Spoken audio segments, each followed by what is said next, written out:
Hidden beyond China's bustling cities and iconic landmarks lies a realm of unreal beauty. Mountains shrouded in mist, sacred peaks etched with ancient legends, and forests teeming with life older than empires. These are places where nature reigns in its most poetic form, where cliffside temples cling to granite spires, waterfalls plunge into secret gorges, and tea-scented winds drift through cloud-covered trails. In this journey, we venture deep into these mystical landscapes, remote, breathtaking, and untouched, unveiling the most surreal and enchanting corners of China rarely seen by the world. But before we continue, subscribe to the channel and like the video. Mount Chiyun, nestled in the rolling landscapes of southern Anhui province, is more than just a mountain. It is a sanctuary of Taoist philosophy, ancient poetry, and mist-veiled cliffs that seem to blur the line between the earthly and the divine. Revered as one of the 4 sacred Taoist mountains of China, Mount Chiyun, meaning cloud-high mountain, has been a focal point of spiritual pilgrimage, cultural reverence, and artistic inspiration for centuries, serving not only as a site of religious significance but as a canvas for some of the most vivid expressions of traditional Chinese thought and natural beauty. The moment one begins to ascend Mount Chiyun, there is a quietude that envelops the soul. The trail winds through forests thick with cypress and pine, and the air carries the subtle scent of moss and old stone. Chiyun is not the tallest of China's sacred mountains. Its highest peak stands at just over 585 meters, but its modest elevation belies its spiritual grandeur. What sets Chiyun apart is not just its natural features, but the way in which those features are intertwined with the spiritual history of the land.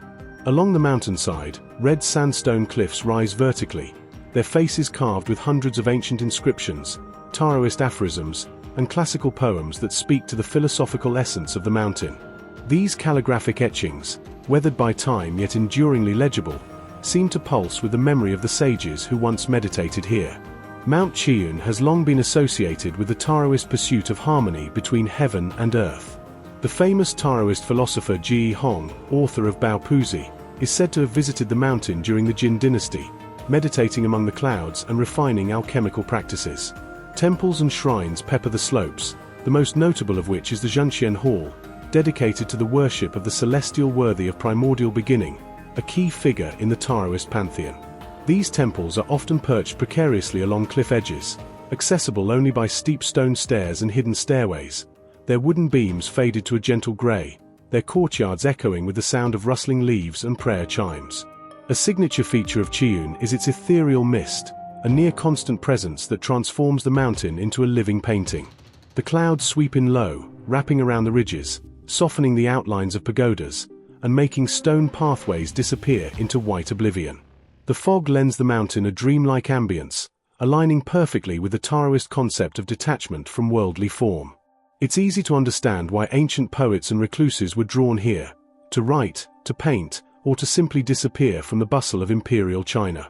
Many literary giants from the Tang and Song dynasties left behind poems that praise the solitude and transcendence they experienced on Chiyun's heights. Besides its spiritual and artistic resonance, Mount Chiyun also plays host to an array of local cultural traditions. The region's heritage blends Han Chinese and Hui Muslim elements, reflected in the nearby village architectures and local food offerings. Pilgrimages to Chiyun continue too. This day, with festivals held on traditional Taoist observance days. On these occasions, the quiet mountain comes alive with color and music. Taoist priests conduct rituals, local devotees light incense, and chants echo through the ravines.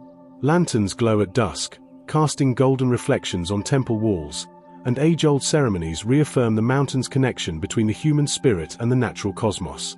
The biodiversity of Mount Chiyun adds another layer of interest.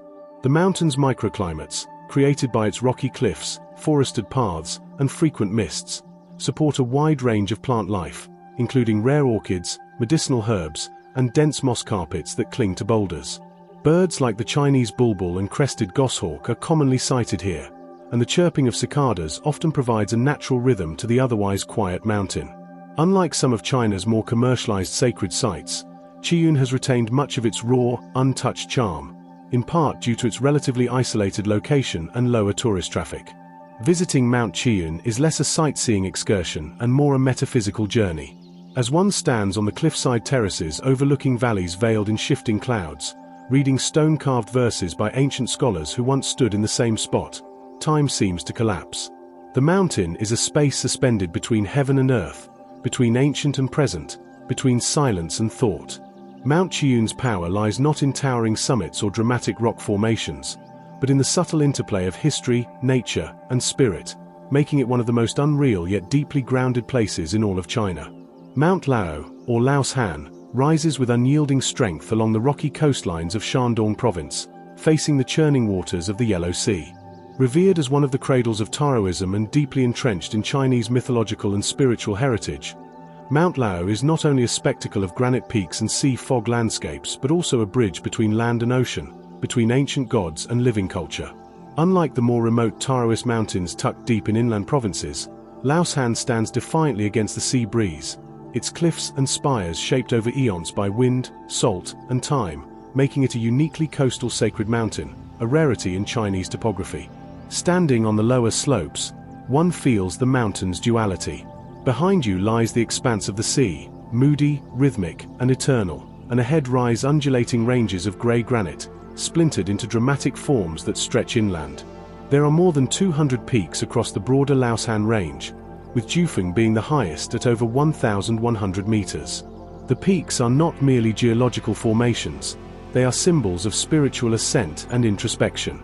Their steep slopes, often polished smooth by centuries of wind, shine subtly under morning mist or evening glow, exuding an almost supernatural clarity. Laoshan has long been inseparable from Taoist tradition. It is believed to be the mountain where the legendary Taoist patriarch Zhong Daoling practiced alchemy and meditation, and it became one of the earliest centers for Taoist learning in ancient China. Over centuries, the mountain attracted a procession of sages, hermits, monks, and mystics.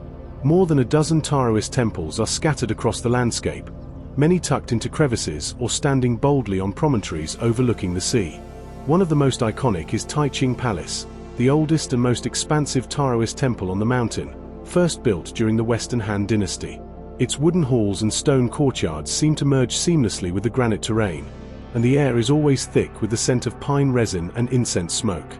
The architecture of Laoshan's temples is notable for its harmonization with the surrounding elements. Stone steps carved into natural contours, aqueducts channeling spring water into dragon-headed basins, and altars positioned to capture the morning light. These were intentional choices by Taoist architects to attune their sacred spaces with the rhythms of nature. Even the inscriptions on temple walls and mountain rocks speak of ocean tides, cosmic unity, and the ever-changing clouds. The entire mountain is a living scripture, its verses told not in books but in stone, wind, and water. One of the most otherworldly features of Mount Lao is its interaction with sea fog. On certain days, particularly during spring and summer, a thick mist rolls inland from the Yellow Sea. The fog doesn't just hover, it climbs. It wraps itself around trees, coils over temple roofs, and cascades down ravines like spectral waterfalls. Whole peaks vanish within minutes, then re-emerge as ghostly silhouettes against the grey sky. This ephemeral phenomenon, known as the Laoshan Cloud Sea, has inspired countless painters and poets throughout Chinese history, who have likened the sight to dragons ascending or celestial cities drifting on clouds. Another signature aspect of Mount Lao is its pure and mineral-rich spring water. Ancient Taoist alchemists believed that the water sourced from Laoshan had properties conducive to internal cultivation and longevity. Even today, locals pride themselves on the clarity and taste of Laoshan water, which is used in traditional herbal brews and even bottled for commercial consumption. The famous Tsingtao Brewery, one of China's oldest and most renowned beer companies, was founded nearby in part because of access to Laoshan's water. Aside from its spiritual and aesthetic qualities, Mount Lao is a haven for biodiversity. The unique coastal microclimate, cooler than much of inland China, supports a rich array of flora, including rare ferns, wild herbs, and resilient flowering plants clinging to granite outcrops. The pine trees, twisted by sea, wind, and time, lean in dramatic poses along cliffsides and temple grounds. Small birds flit between rocky hollows, and on occasion, larger raptors soar above the peaks, using the mountain's thermals to rise effortlessly into the mist. In its lower elevations, Laoshan supports an agricultural culture shaped by both Taoist values and maritime reality. Terraced fields grow hardy crops, while orchards produce local pears and jujubes. Villages dot the landscape with whitewashed stone homes that speak to both oceanic resilience and mountain simplicity. Fishermen ply the nearby shores while farmers tend to tea bushes in higher terraces, blurring the boundary between land-based living and seaborne traditions. The mountain's influence extends into culinary culture as well. Fresh seafood stews with mountain herbs, dumplings with spring water dough, and subtle fermented dishes that echo the Taoist emphasis on balance and harmony. Historically, Laoshan was also known for its role in martial arts. Several Taoist sects developed forms of internal kung fu and qigong here, blending physical cultivation with spiritual practice. Legends speak of monks practicing swordplay atop stone terraces, their white robes fluttering against the backdrop of stormy ocean clouds. Whether fact or folklore, these tales continue to inform local culture and have been dramatized in numerous Chinese novels, operas, and films. Today, Mount Lao is more accessible than ever, with well-maintained trails, guided pathways, and conservation efforts. Yet despite modern amenities, it retains its wildness, its solemn quietude, its spectral mists, its sense that this is a place where the boundaries between the natural and the spiritual world remain fluid. Whether approached as a pilgrimage site, a geological wonder, or a sanctuary for reflection, Mount Lao commands not only reverence but awe. It is not merely a mountain, it is a coastline of consciousness, a sentinel between the eternal ocean and the impermanent human soul. Mount Miaofeng, or Miaofengshan, rises gracefully from the western outskirts of Beijing, its forested ridges and time-worn paths echoing with centuries of footsteps left behind by generations of pilgrims. Though less towering than some of China's more formidable ranges, its spiritual presence, cultural heritage, and sweeping vistas over the North China Plain give it a mystique all its own. For millennia, Miaofengshan has served not only as a natural sanctuary but as a spiritual destination, one of the most important pilgrimage sites in northern China, particularly for the worship of the Taoist deity Bixia Yuanjun, the Empress of the Azure Clouds. The mountain's name, literally Mountain of the Wondrous Peak, is more than poetic. Its rounded summits and branching trails seem to ripple like waves frozen in time, sculpted by centuries of wind, frost, and human devotion. Rising to just over 1,300 meters, Miaofengshan is the tallest peak in Beijing's Mentugu district, and its prominence on the horizon made it a natural beacon for religious seekers and mystics from the capital and beyond. The mountain is part of the Taihang Range's eastern outliers, and its ridges are often veiled in a thin silver mist, especially during the early mornings of spring and late autumn, a phenomenon that lends an ethereal quality to its pilgrim paths and temple complexes. The pilgrimage route to Mount Miaofeng dates back to at least the Ming dynasty, and possibly earlier. The most famous trek began in Beijing's Liulichang district and stretched over 200 li, about 100 kilometers, to the mountain summit, taking several days to complete. Devotees would travel by foot, cart, or palanquin, following winding roads that connected towns, villages, and ancient post stations. This route was not only spiritual but social, forming a kind of living procession that mixed religious ritual with festival atmosphere. Along the way, pilgrims passed through relay stations where they were offered food, shelter, and performances by local opera troupes and folk dancers. The entire experience was deeply embedded in the cultural rhythm of Beijing and its surrounding countryside. At the heart of this tradition is the veneration of Bixia Yuanjun, a goddess associated with fertility, healing, protection, and the harmonious blending of yin and yang. Although her primary temple is located on Mount Tai in Shandong, Mount Miaofeng became her northern sanctuary, drawing tens of thousands of faithful each year. The main shrine dedicated to her at the summit, known as Nyangnyang Temple, is an architectural gem. Its aged wooden beams are painted in fading crimson, its incense burners perpetually warm, and its courtyards echo with murmured prayers, bell chimes, and the distant calls of birds nesting in the cliffs above. Every year, particularly during the fourth lunar month, the mountain comes alive with the annual Miaofengshan Pilgrimage Fair, Miaohui, a tradition that continues to this day. The event transforms the normally serene mountain into a vibrant theater of devotion. Colorful banners flutter along the trail.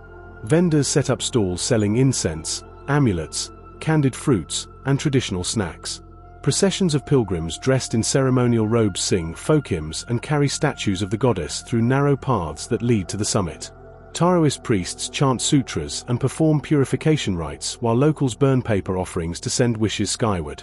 Traditional dragon dances and Beijing opera performances enliven temple courtyards, merging sacred ritual with popular entertainment. It is a festival of faith, but also one of memory, an echo of Beijing's ancient cultural soul. The natural scenery of Mount Miaofeng is equally compelling. The mountain is blanketed with oak, pine, and maple forests that shimmer with golden hues in autumn and offer a dense green canopy in summer. Wildflowers bloom along its ridgelines in spring, and in winter, the peaks are often dusted with snow that turns the stone steps and railings into icy sculptures. From many vantage points along the trails, one can gaze far into the horizon, the undulating hills of western Beijing, the shimmering rooftops of distant villages, and, on clear days, even the faint silhouette of the capital's modern skyline. These views are more than scenic. They symbolize the connection between the temporal and the transcendent that lies at the heart of Taoist practice. In addition to the main temples, Mount Miaofeng is peppered with smaller shrines, prayer stones, and hermitages. These quiet corners offer refuge to those who seek solitude and reflection. Centuries ago, it was common for Taoist recluses and Buddhist monks to build stone huts among the trees and live in seclusion for years, meditating and writing scriptures. Some of these sites, like the reclining Buddha rock and the cliff carving of longevity, still stand as monuments to spiritual endurance. Even today, visitors report feeling a strong spiritual energy while resting in these hidden sanctuaries, as though the accumulated faith of generations still lingers in the air. Interestingly, Miaofengshan's cultural significance extends beyond Taoism. Over the centuries, its role in folk religion and community ritual has blurred the lines between formal religious sects and local beliefs. Many villagers from surrounding districts make offerings not only to Bixia Yuanjun but also to earth spirits, mountain gods, and ancestral deities. This layered spirituality gives the mountain a living texture. It is not a relic of the past, but a continuing spiritual ecosystem shaped by belief, history, and land. Efforts have been made in recent decades to preserve Miaofengshan's unique heritage. Pilgrimage routes have been restored, temples have undergone careful renovation, and traditional crafts connected to the festival, like paper-cut art, shadow puppetry, and sacred music, are now supported by cultural initiatives. The mountain is also part of several ecotourism programs, emphasizing sustainable visitation and education about its flora, fauna, and folklore. Despite modern roads and increased accessibility, the core of Miaofengshan remains respectfully preserved. Pilgrims and tourists alike are encouraged to walk the mountain slowly, to listen to its sounds, and to observe its rituals. Visiting Mount Miaofeng is not simply an excursion, it is a step into a living tradition. As one climbs its time-smoothed stairways, passes under archways adorned with weathered Taoist symbols, and reaches stone altars shrouded in the smoke of burning joss sticks, the boundaries between past and present seem to dissolve. The mountain does not merely tell stories, it carries them in its stones, its paths, and the wind that drifts over its peaks. In every whispered prayer and worn temple floorboard, there is evidence of lives touched, wishes made, and spirits stirred. Miaofengshan is unreal not because it feels imaginary, but because it draws the visitor into a realm where imagination, devotion, and nature coalesce into something timeless. Mount Cailong, or Kailongshan, lies cloaked in silence and snow-deep within the rugged interior of western Sichuan, far from the arterial roads and tourist circuits that trace more accessible ranges. To those who reach it, however, Mount Cailong reveals itself not merely as a geographical feature but as a sacred spine of stone, cloud, and myth. Its name, Cailong, meaning colorful dragon, is not just poetic flourish. From a distance, the mountain's snow-laced ridges and exposed mineral-rich slopes appear like the scaled back of a sleeping dragon coiled between hidden alpine valleys. Rarely mentioned in conventional travel literature, and only partially mapped on detailed topographic charts, Mount Cailong is one of China's best-kept natural secrets. Towering at an altitude that frequently surpasses 5,000 meters, Kailongshan summits remain snowbound through much of the year. Unlike the widely celebrated peaks of the eastern Himalayas or the Minute Mountains, Cailong stands apart in both isolation and atmosphere. The range is nestled in a transitional zone where the eastern edge of the Tibetan Plateau bleeds into Sichuan's highland river basins, and this unique geographic intersection gives the mountain its unmatched ecological and cultural richness. Access to Kailongshan requires days of travel along narrow, winding roads through steep valleys carved by glacial rivers and bordered by thick coniferous forests. The journey itself feels like a rite of passage, gradually ascending from dense vegetation to windswept alpine meadows, from roaring rivers to silent snowscapes. One of the most striking aspects of Mount Cailong is its elemental beauty. The peaks here are jagged and raw, shaped by ancient glaciation and tectonic upheaval. Their faces are etched with vertical striations of black, grey, and rust-red stone, topped with ice caps that gleam with a bluish hue in the high-altitude sun. Glacier descend into ravines, forming turquoise meltwater lakes that remain frozen until midsummer. At dawn, the peaks catch the first light like mirrors to the heavens. At dusk, they dissolve into violet shadows, lost within veils of mist that rise from the forested gorges below. The valleys that cradle Mount Silone are dotted with remote Tibetan villages, some of which have existed in isolation for centuries. These are not large settlements but small clusters of stone and wood homes, roofed with shingles and fluttering with prayer flags in every imaginable color. The people here, predominantly Kampa Tibetans, live in close harmony with the land. Their spiritual practices blend Tibetan Buddhism with Bon traditions, and many of the older villagers still recite mantras passed down orally for generations. Yaks roam freely in alpine pastures, bells clinking as they graze under the watchful eyes of herders draped in heavy wool cloaks. Life here is dictated not by the hour but by the season, the mountain's moods, and the rhythm of religious observance. Kailongshan is considered sacred by many in the surrounding communities. It is said to be inhabited by mountain spirits known as Lu, divine guardians of the land. Pilgrimages are made to its base and ridgelines during specific lunar months, especially the 4th and 7th, when the veil between the earthly and the spiritual is believed to be thinnest. Prayer walls made from stacked slate slabs carved with mantras encircle many of the paths. Along certain ridges, one finds massive stone cairns called ovu, draped in ceremonial scarves, kata, and offerings of barley, yak butter, and incense. Every turn of the path becomes an act of reverence, every stone a relic of faith. Though remote, Mount Silone is no stranger to stories. Local legends speak of an immortal dragon who once coiled itself around the peak to protect the valley from a great fire from the heavens. Another tale tells of a monk who meditated in a hidden cave for 99 years, becoming one with the mountain, his heartbeat synchronized with the thrum of the earth. These myths are not dismissed by locals, they are accepted as part of reality, as intrinsic to the mountain as its geology. Ecologically, the region surrounding Mount Silone is a marvel of biodiversity. The lower valleys host dense fir and spruce forests, home to red pandas, musk deer, and a wide variety of birds, including the elusive blood pheasant and the Himalayan monal with its shimmering feathers. The mountain meadows, which burst into bloom for a fleeting few weeks each summer, are carpeted with rhododendrons, blue poppies, gentians, and edelweiss. Botanists have identified several endemic species in this region, many of which are used in traditional Tibetan medicine.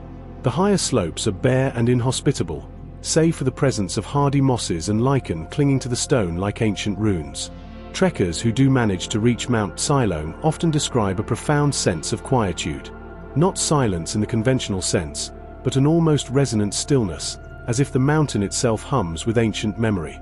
There are no cable cars, no viewing platforms, no vendors selling trinkets. The experience here is unmediated, raw, and primal. One must carry in supplies, hire local guides, and often secure permission from village elders or monastic authorities to pass through sacred terrain. This rarity of access has preserved the mountain's aura and ensured that only those who truly seek it find it. The monsoon season brings heavy rains to the lower slopes, feeding rushing rivers that carve ever deeper canyons. During these months, waterfalls cascade down the cliff faces like white ribbons, and the forests glow with a damp, verdant intensity. In winter, the snowline descends dramatically, sealing mountain passes and cloaking entire valleys in layers of silence. This cycle of seasonal transformation only deepens the mountain's mystique. Every visit to Kailongshan is unique, shaped by its transient climate and eternal spirit. Even in the context of China's vast and varied geography, Mount Silone stands apart. It is not merely a destination, it is a threshold to something older, deeper, and wilder than most will ever know.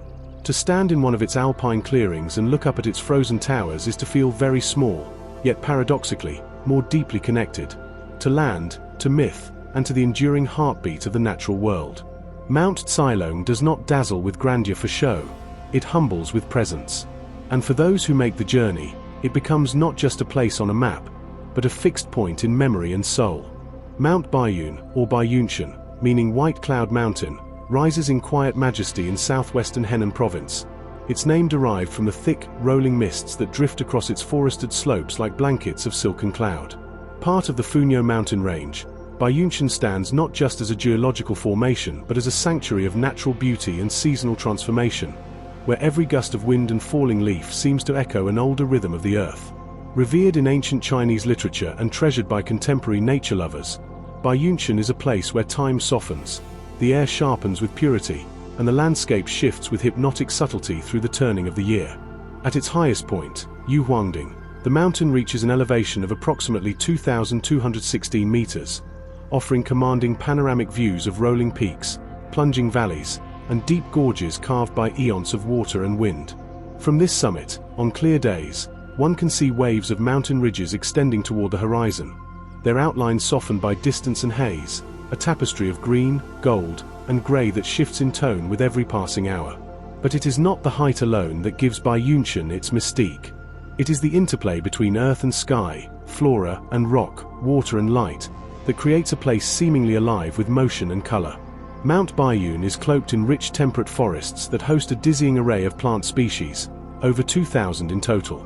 The biodiversity here is staggering, from towering ancient pines and ginkgos to delicate understory blossoms such as orchids, lilies, and Chinese bellflowers.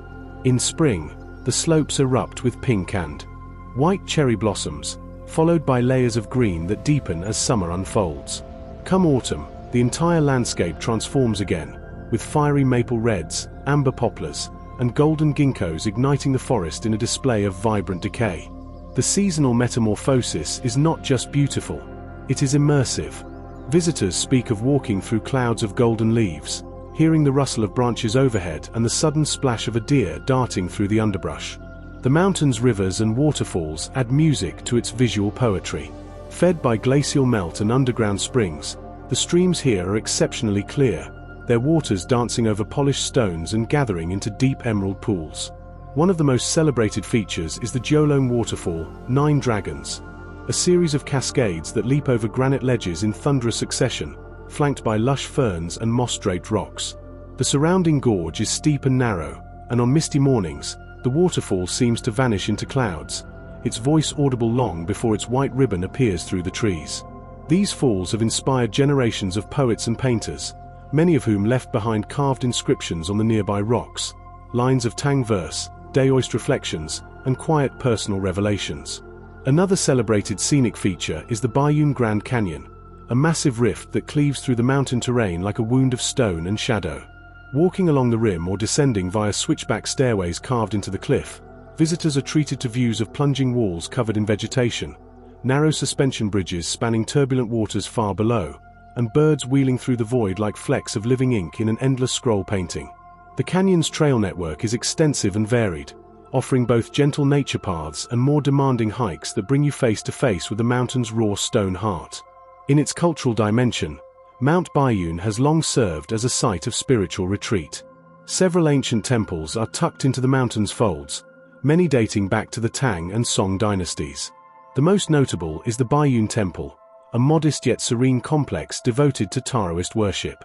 Set amid cypress groves and aged stone walls, the temple's courtyards are filled with the scent of sandalwood and the soft tinkling of wind chimes. Taoist monks still reside here, their chants drifting like breath into the mountain mist during early morning rituals. The temple's positioning, facing east with its back to the protective mountain ridge, is in strict accordance with feng shui principles, reflecting the Taoist pursuit of harmony between humankind and the cosmos. Not far from the temple, hermit caves can be found along high ledges and behind cascading waterfalls, natural shelters once occupied by monks and ascetics who sought silence and transcendence. Some of these caves contain altars and incense niches blackened by generations of prayer. Others remain untouched, inhabited now only by bats and the occasional flicker of candlelight left by modern-day pilgrims. These caves, often hidden from plain view, are whispered about in local legends, some said to be entrances to celestial realms, others to the underworld, guarded by mountain spirits and sealed with forgotten rites. Wildlife flourishes in Baiyunchen's protected biosphere, which has been recognized as a national nature reserve. The area is home to golden pheasants, macaques, musk deer, and even the elusive Chinese giant salamander, which makes its home in the cold mountain streams. Birdsong accompanies hikers throughout the day, while at dusk, the calls of owls echo through the valleys. Fireflies float like tiny stars along the riverbanks during summer nights, and in winter, animal tracks lace the snow-dusted trails, reminders of a forest that never truly sleeps. The preservation of Mount Baiyun is carefully managed.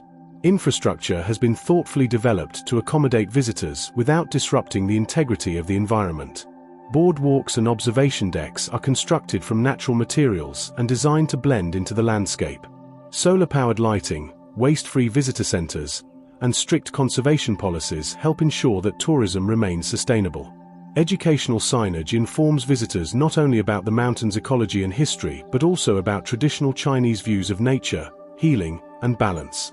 This combination of environmental stewardship and cultural reverence makes Baiyunshan a model for mountain preservation across China. The emotional resonance of Baiyunshan is hard to put into words. There is something hauntingly intimate about this place, something in the sound of wind whispering through cedar branches, in the hush of mist flowing over stone bridges, in the sudden realization of your own smallness amid such unbounded natural beauty. People do not just visit Baiyunshan to see it, they come to remember something timeless. It is a mountain that invites not or alone but reflection, introspection, and peace. In its endless folds of forest and stone, its ritual harmonies of season and silence, Mount Baiyun stands as one of China's truly unreal places, not because it defies reality, but because it reveals a version of reality purer, quieter, and more enduring than what we usually see. It is a place of transition, between day and night, summer and winter, cloud and mountain, spirit and form. And once you leave it, you carry something of it with you, not a souvenir, but a stillness, a vision, a memory etched not on your camera, but into your soul. Mount Wuling, or Wulingshan, is a name that evokes grandeur, mystery, and the surreal beauty of nature sculpted over unimaginable time. Located in northwestern Hunan province, this mountain range serves as the dramatic stage upon which one of China's most otherworldly landscapes unfolds, the Wulingyuan Scenic Area. This UNESCO World Heritage Site is not only the centerpiece of the Wuling Mountains but one of the most visually astonishing regions on Earth, with its forest of vertical sandstone pillars, fog-draped canyons, and seemingly gravity-defying stone spires that rise like ancient sentinels from deep within emerald ravines. At first sight, the terrain of Wulingyuan defies comprehension. Towering over the forest floor, more than 3,000 quartzite sandstone pillars, some over 200 meters tall, stand like immense stone fingers, narrow and vertical, scattered across the landscape in dense clusters. They are covered in moss and vegetation, with small pine trees clinging stubbornly to their narrow summits. These formations are not just geological marvels but expressions of nature's slow, deliberate artistry, shaped by erosion, tectonic shifts, and the relentless force of wind and water over hundreds of millions of years. To walk among them is to enter a realm where the rules of scale and perception seem suspended, where the Earth's surface folds in ways that mirror dream logic more than terrestrial physics. Wulingyuan's visual impact is heightened by its climate. Moisture-rich air from surrounding lowlands constantly interacts with the high altitudes of the pillars, creating a persistent veil of mist that drifts through the canyons like something alive. On cool mornings, the scene becomes truly cinematic. Pillars rise through clouds as if floating, their tops catching golden sunlight while their bases disappear into swirling vapor. The most iconic image of Wulingyuan, the Hallelujah Mountains of the film Avatar, was inspired directly by this area, and in particular by the ethereal beauty of UnseenChina Scenic Area, one of the park's main sectors. But no photograph or film can replicate the feeling of standing on a cliff edge here, watching the fog part to reveal an infinite forest of stone rising. Around and beneath you, Wulingyuan is composed of several interconnected scenic zones: Zhangjiajie National Forest Park, Suoshi Valley, Chenzi Mountain, and Yuanjiji among them, each with its own unique geography, microclimate, and natural wonders. Chenzi Mountain, meaning Son of Heaven, is named after a legendary Tujia rebel leader who led a local uprising in the Ming dynasty. The name is fitting. The peaks here are loftier and more commanding than in other zones, with panoramic platforms that offer breathtaking views over the pillar forest and far-off mountains rippling into the haze. On Chenzi's summit during sunrise, the clouds below often look like a sea, with the peaks protruding like islands in an endless misty ocean. The park is rich not only in vertical drama but in intimate, hidden wonders. Narrow gorges and deep ravines snake through the terrain, sheltering ancient forests, waterfalls, and crystal-clear streams. The Golden Whip Stream, one of the most beloved paths in Zhangjiajie National Forest Park, follows a meandering river through lush valley floors, flanked by towering cliffs and echoing with the calls of birds. Along the trail, wildlife flourishes. Macaques swing through the treetops, herons wade in quiet shallows, and butterflies cluster in thick groves of bamboo and wildflowers. The peaceful sound of flowing water beneath the monolithic presence of 300-meter rock pillars creates an atmosphere that is at once calming and overwhelming, as if the planet itself was speaking in whispers. Cultural and spiritual threads are deeply woven into the landscape of Mount Wuling. Long before modern tourism arrived, these mountains were home to the Tujia, Miao, and by ethnic minorities, people whose relationship with the land runs deep and reverent. Their myths speak of the mountains as divine guardians, and many of the peaks are named after animals, deities, or legendary figures. Temples and shrines dot the higher elevations, tucked into cliff walls or hidden among pine groves. These sacred places are often still active, tended by solitary monks or local shamans who maintain rites that blend Buddhism, Taoism, and animistic beliefs. One particularly revered site is Tianmen Mountain, which, though geologically adjacent to Wulingyuan, is often included in the wider Wuling cultural region. Known for the massive natural arch dubbed Heaven's Gate, the mountain is accessed by the world's longest passenger cableway and includes cliff-hugging walkways with glass floors that test both nerves and vertigo. Yet despite its modern attractions, Tianmen's spiritual heritage remains powerful. It was long considered a celestial portal, a place where heaven and earth nearly touch, and even today, many pilgrims climb its famous 999 steps to seek blessings or answers in its lofty embrace. Modern development has made Wuling more accessible than ever, but preservation remains a central concern. The Wulingyuan scenic area is carefully regulated, with designated trails, electric shuttle buses, and eco-friendly infrastructure that minimizes environmental impact. Much of the area is only navigable by foot or cable car, which not only protects the fragile ecosystems but maintains a sense of immersion and awe. Several well-planned observation platforms offer visitors strategic vantage points without disturbing the natural contours of the terrain. Despite its popularity, the sheer scale of Wulingyuan allows for moments of rare solitude. In the early morning, before the crowds arrive, one can wander through foggy pine groves and granite corridors and feel utterly alone in a cathedral of stone and silence. The experience is profoundly meditative, not simply sightseeing, but soul-searching. There is a timelessness here, a reminder that long before humanity etched borders, wrote poems, or built temples, the earth was already sculpting its own monuments, waiting to be recognized. Indeed, Mount Wuling and its magnificent sandstone forest is not merely a place, it is a phenomenon. It is the earth in vertical form, stretching upwards as though reaching for the heavens, yet grounded in deep roots of myth, water, and ancient stone. To gaze across its infinity of peaks is to witness a collision of elements: rock rising from earth, clouds melting into sky, and the human heart stirred by something it cannot explain. Wuling is unreal not because it seems imaginary, but because it forces the visitor to confront a reality so astonishing, so raw, and so untouched by time, that it feels like stepping into another dimension. Mount Dowei, or Dawishan, is one of the most ecologically rich and visually enchanting places in Yunnan province. Hidden deep in China's far southwestern frontier, brushing against the borderlands of Vietnam. Unlike the towering snow-capped giants of the Tibetan Plateau or the iconic karst formations of Guangxi, Mount Dowei presents a different kind of majesty, that of a living, breathing rainforest, dense with life, cloaked in mist, and saturated with the color green in every imaginable shade. Rising from the subtropical lowlands to altitudes exceeding 2,400 meters, the mountain is a beacon of biodiversity and an unspoiled remnant of ancient Earth.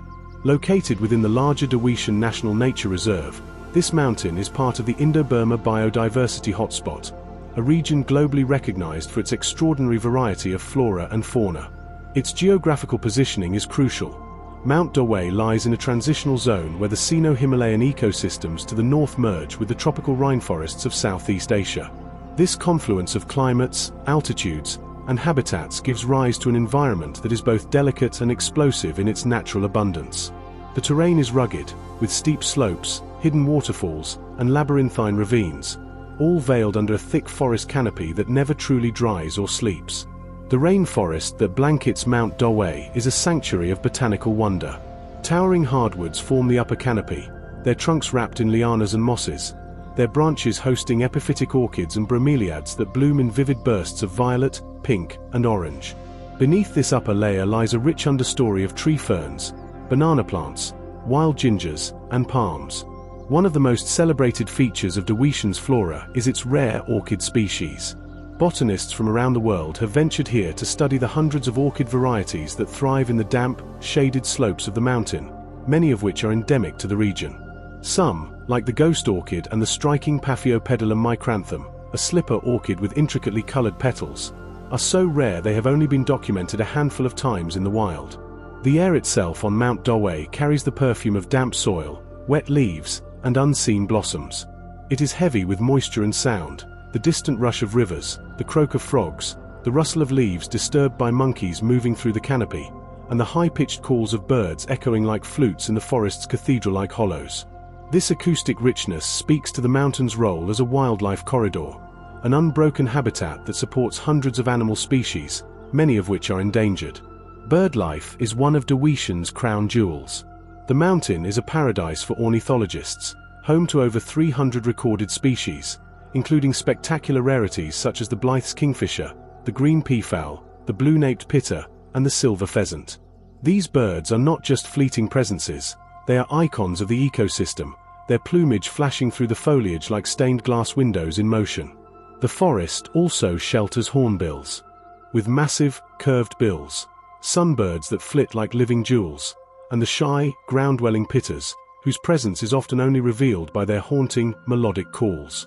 Beyond birds, Mount Dawei supports a range of larger mammals, including the clouded leopard, the binturong, and several species of civets and langurs. Yunnan snub-nosed monkeys have occasionally been sighted in the reserve's higher elevations, though they remain elusive. The forest floor, meanwhile, is alive with life on a smaller scale. Giant millipedes, brightly colored tree frogs, bioluminescent fungi, and a staggering diversity of butterflies that seem to hover like petals blown loose from unseen flowers. Yet Mount Dawei is not merely a haven for biological wonders, it is also a stronghold of indigenous culture. The region is home to several ethnic minority groups, including the Hani, Yao, and Dai peoples, each with their own languages, spiritual practices, and ecological knowledge systems. Villages built of wood and stone, often without nails, are nestled along the lower slopes and river valleys. In these communities, the mountain is not viewed as wilderness, but as a living ancestor, sacred and storied. Rituals are still performed to honor the spirits of the forest, rivers, and sky. Traditional festivals celebrate the changing seasons, the rice harvest, and the blooming of key plants, all of which are intricately tied to Mount Dawei's ecological cycles. Healers in these villages practice forms of traditional medicine that rely on the forest's abundance. Over generations, they have catalogued hundreds of plants with healing properties: roots for fever, leaves for cuts, barks to soothe pain. This deep botanical literacy is passed orally through families and is considered sacred knowledge. Some of these medicinal practices have drawn scientific interest in recent decades, especially as modern pharmacology turns its gaze toward rainforest ecosystems. Traveling into Mount Dawei is an experience defined by patience and humility. There are no major highways or tourist infrastructures here. Trails are narrow, muddy, and often obscured by overgrowth. The terrain is demanding: steep climbs, sudden rains, leeches in the wet months, and dense clouds that descend without warning. Yet these challenges preserve the mountain's integrity. Visitors are few, and those who come are often researchers, conservationists, or deeply committed ecotourists. Accompanied by local guides who know how to read the forest signs, they move slowly, quietly, in reverence to what surrounds them. In recent years, Mount Dawei has also become a focal point for conservation efforts.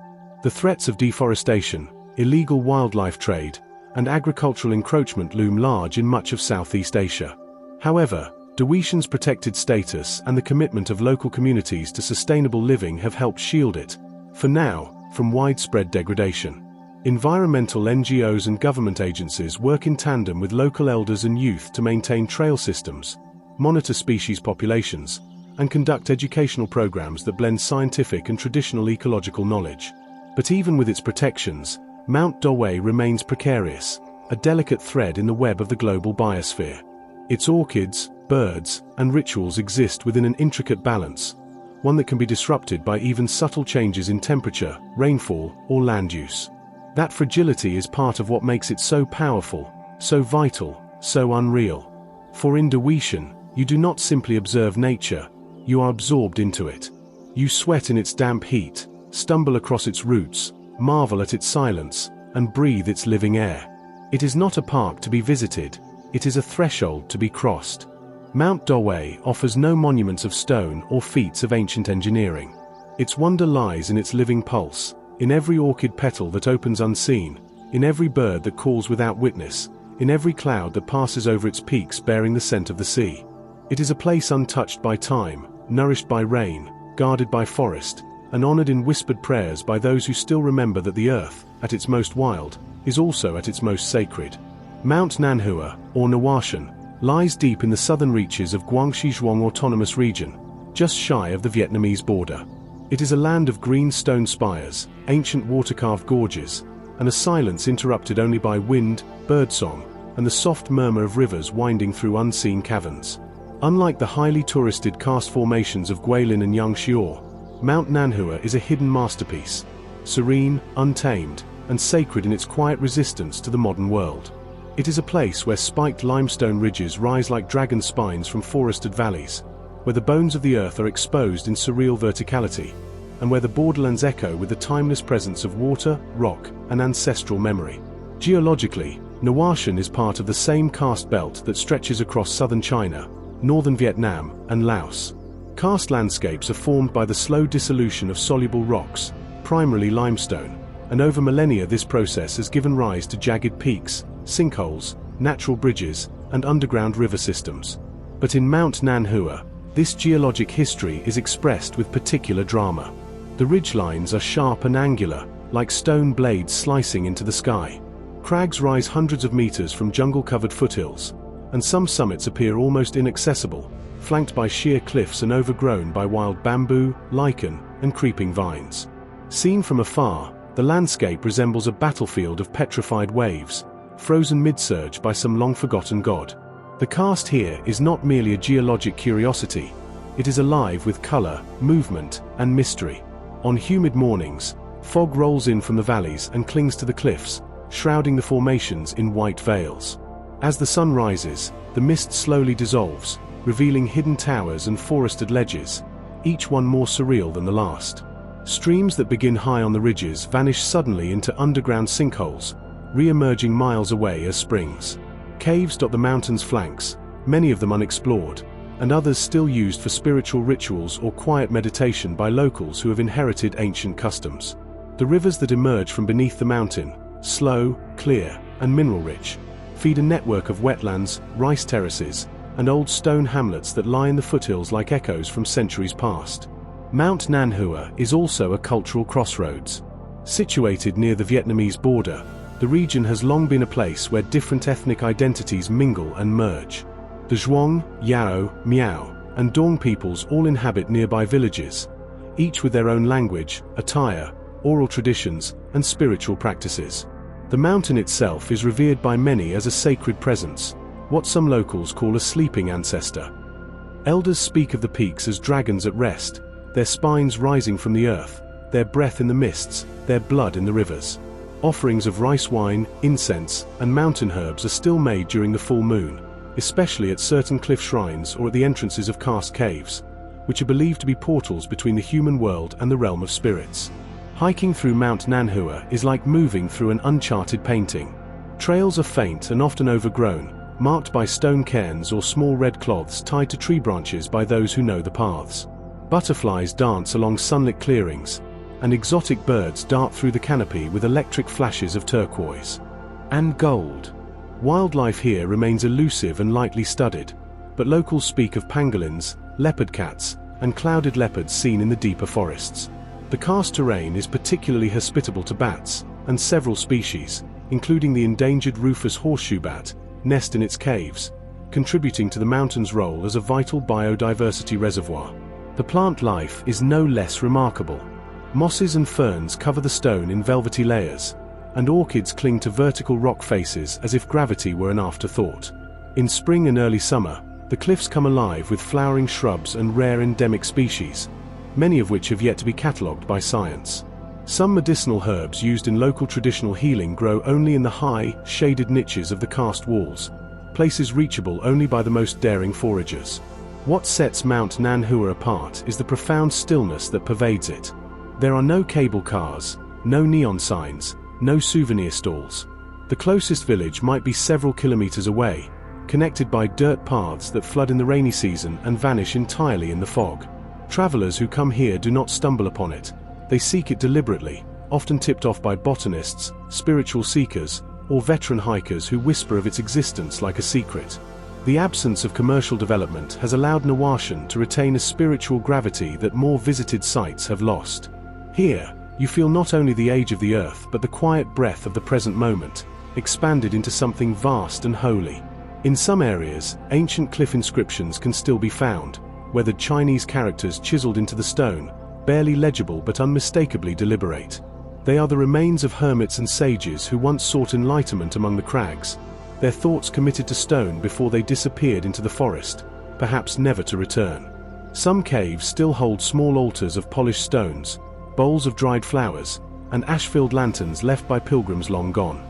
These relics speak of a different kind of history, one that is not measured in wars or dynasties, but in moments of stillness and revelation. Seasonally, the mountain transforms. In spring, it bursts with the scent of blooming trees and the riotous hum of insects. Summer brings heavy rains, turning every trail into a stream and feeding the hidden waterfalls that pour from the cliffs in silver curtains.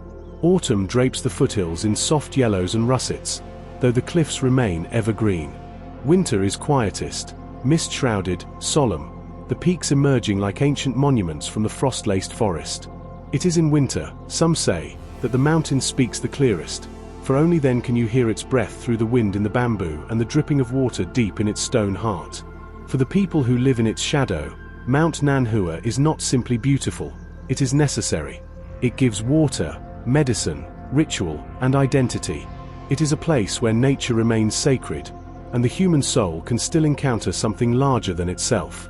And for those rare visitors who find themselves standing atop one of its slender ridges, with the jungle below, the clouds swirling around their feet, and the spires of stone stretching into the horizon, it feels like discovering a forgotten continent. A place where the world still dreams. Mount Jinfo, known locally as Jinfoshan or Golden Buddha Mountain, rises with commanding silence above the Jiangkou River in the Nanchuan district of Chongqing.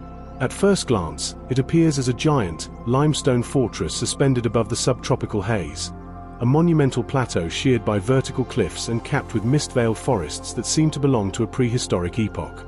But Mount Jinfo is not just an astonishing geological structure, it is a living archive of biodiversity, a sanctuary of ecological wonder, and one of China's most exceptional natural landscapes. Everything about it, from its pale karst cliffs to its deep primeval forests, breathes with an ancient stillness that speaks not of the Anthropocene, but of something older and more enduring. Geographically, Mount Jinfo belongs to the Delu Mountains, a segment of the larger Yunnan-Guizhou Plateau. Unlike the spiked karst towers seen in southern Guangxi or Yunnan, Jinfoshan manifests as a massive tableland, a limestone plateau that was uplifted and then carved by water over millions of years. Its upper elevations reach over 2,200 meters, and its vertical relief is staggering. The mountain plunges nearly a kilometer in some sections from summit to valley floor. The cliffs, composed of white-gray carbonate rock, are sheer and unyielding, cut by waterfalls and slot canyons that seem to vanish into the bones of the mountain itself. Yet for all its apparent severity, Mount Jinfo is astonishingly alive. It hosts one of the most intact and diverse mid-elevation forest ecosystems in China. Dubbed a natural botanical garden by Chinese scientists, the mountain is home to more than 4,300 species of plants, some of which are relics from the Tertiary period, having survived the glacial cycles that wiped out similar ecosystems elsewhere in the Northern Hemisphere. Among its botanical treasures are ancient firs, ginkgos, and cycads, living fossils that once shaded dinosaurs. These forests cloak the top of the plateau like a green crown, extending over ridges, valleys, and sinkholes, and descending into subtropical broadleaf zones in the lower elevations. One of the mountain's most celebrated endemic species is the Metasequoia glyptostroboides, or dawn redwood, once thought extinct and later rediscovered in remote Chinese valleys. While rare elsewhere, It flourishes here, growing in ancient groves with moss-draped trunks and an atmosphere so humid and shaded it feels more like a cloud forest than a temperate woodland. In spring and summer, the plateau explodes with life. Azaleas, rhododendrons, and wild orchids bloom in great profusion, while mosses and liverworts form carpets underfoot. In shaded ravines, carnivorous plants cling to the wet stone, and ferns sprout like green lace from cliff walls dripping with condensation. Wildlife, too, finds sanctuary here. Mount Jinfo is home to the endangered golden snub-nosed monkey, a primate species known for its vivid coloration and elusive behavior. Rare birds like the Temminck's tragopan and silver pheasant nest within the underbrush, and high above, the cries of black kites echo along the ridgelines. Cave systems carved deep into the limestone provide shelter for an array of bats, salamanders, and invertebrates still being discovered by biologists. Many of these species are not just rare but entirely endemic, meaning they live nowhere else on Earth, making Jinfoshan a biological ark suspended in mist and time. One of the most remarkable features of Mount Jinfo is its dramatic climatic inversion. The summit plateau often lies above the cloud layer, giving it the appearance of an island floating in the sky. During early morning hours, dense fog pours through the valleys below like rivers of cloud, while the mountaintop remains in clear sunlight. From observation points near the summit, one can look out over an ocean of white mist stretching into the horizon, interrupted only by the dark silhouettes of neighboring peaks. It is a scene that feels dreamlike, almost mythological, as if the mountain were floating between the real and the imagined. Historically, the region around Mount Jinfo has been sparsely populated due to its remoteness and rugged topography. However, for centuries, it has held spiritual significance. Buddhist temples dot the lower slopes, some built into the cliffs themselves. The name Golden Buddha Mountain originates from a combination of Buddhist lore and the mountain's golden-lit appearance during certain sunrises. When the rising light strikes its limestone faces and bathes the entire peak in a radiant glow. Pilgrims still come to Jinfoshan during sacred days to meditate, burn incense, and reflect in solitude amidst the natural cathedral of stone and forest. Yet despite its raw beauty and immense ecological importance, Mount Jinfo remained relatively unknown to the outside world until recent decades. Access was historically difficult, its cliffs too steep, its forests too tangled, and its weather too unpredictable for easy visitation. It is only with recent conservation efforts and the construction of environmentally sensitive access routes that the mountain has become more reachable. However, unlike many overdeveloped scenic areas in China, Mount Jinfo has so far managed to retain its dignity. Trails are carefully managed, visitor numbers are limited, and large swaths of the forest remain completely untouched. Local rangers and scientists patrol the area, not only to monitor for fire or poaching, but to ensure that this fragile ecosystem can continue to survive as it has for millennia.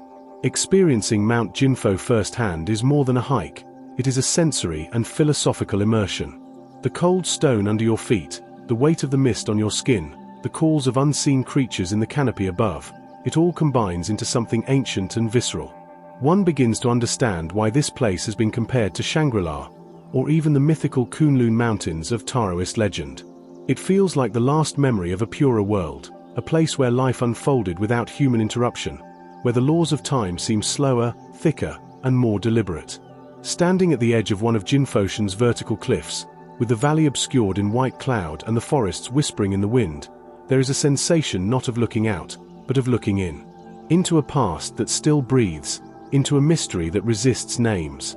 Few places on Earth preserve such raw ecological and spiritual integrity in tandem, and fewer still do so with the quiet, effortless grace of Mount Jinfo. Mount Yunwu, literally translating to cloud and mist mountain, is the kind of place that feels as though it were imagined by a poet rather than formed by tectonics and time. Located in Fujian province, a region already famed for its misty mountains and ancient tea culture, Mount Yunwu stands out not through dramatic heights or violent geology, but through an atmosphere so profoundly tranquil and immersive that it transforms the mundane into the transcendent.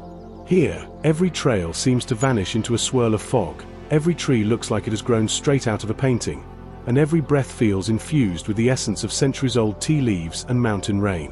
What defines Mount Yunwu more than anything else is its persistent mist. This mountain lives in the fog, wrapped in a shifting, silvery veil for most of the year. Especially during the spring and autumn months, thick clouds creep up the slopes from the valleys below and wrap the forest in silence. Bamboo groves sway invisibly in the haze, their silhouettes blurring like brushstrokes in an ink painting. The moisture-laden air softens the sounds of the forest. Bird calls, rustling leaves, the slow drip of water from moss-covered rocks, all creating a natural soundscape that soothes and deepens the senses. It's not just scenic, it's meditative. Amidst this dreamlike environment, ancient stone trails meander up and across the slopes. These stone paths, laid down over centuries, were once used by Buddhist monks, tea farmers, and pilgrims moving between temple compounds or delivering fresh tea to coastal ports. Their stones are rounded from generations of footsteps and often slick with moss and mist. Following them feels like stepping back into a time when all movement was deliberate and sacred, before the mechanical rush of modernity. Every curve of the trail seems to reveal a small surprise: a carved stone lantern, a twisted pine shaped by the wind, a trickling spring encased in ferns. Tea is inseparable from Mount Yunwu's identity. The mountain is home to some of Fujian's most storied tea plantations, and the microclimate created by the near-constant fog is perfect for growing high-quality, aromatic leaves. The most famous varietal produced here is Yunwu tea, cloud and mist tea, a name that perfectly encapsulates both its origin and its flavor. This green tea is prized for its delicate aroma, smooth body, and slightly sweet, vegetal finish.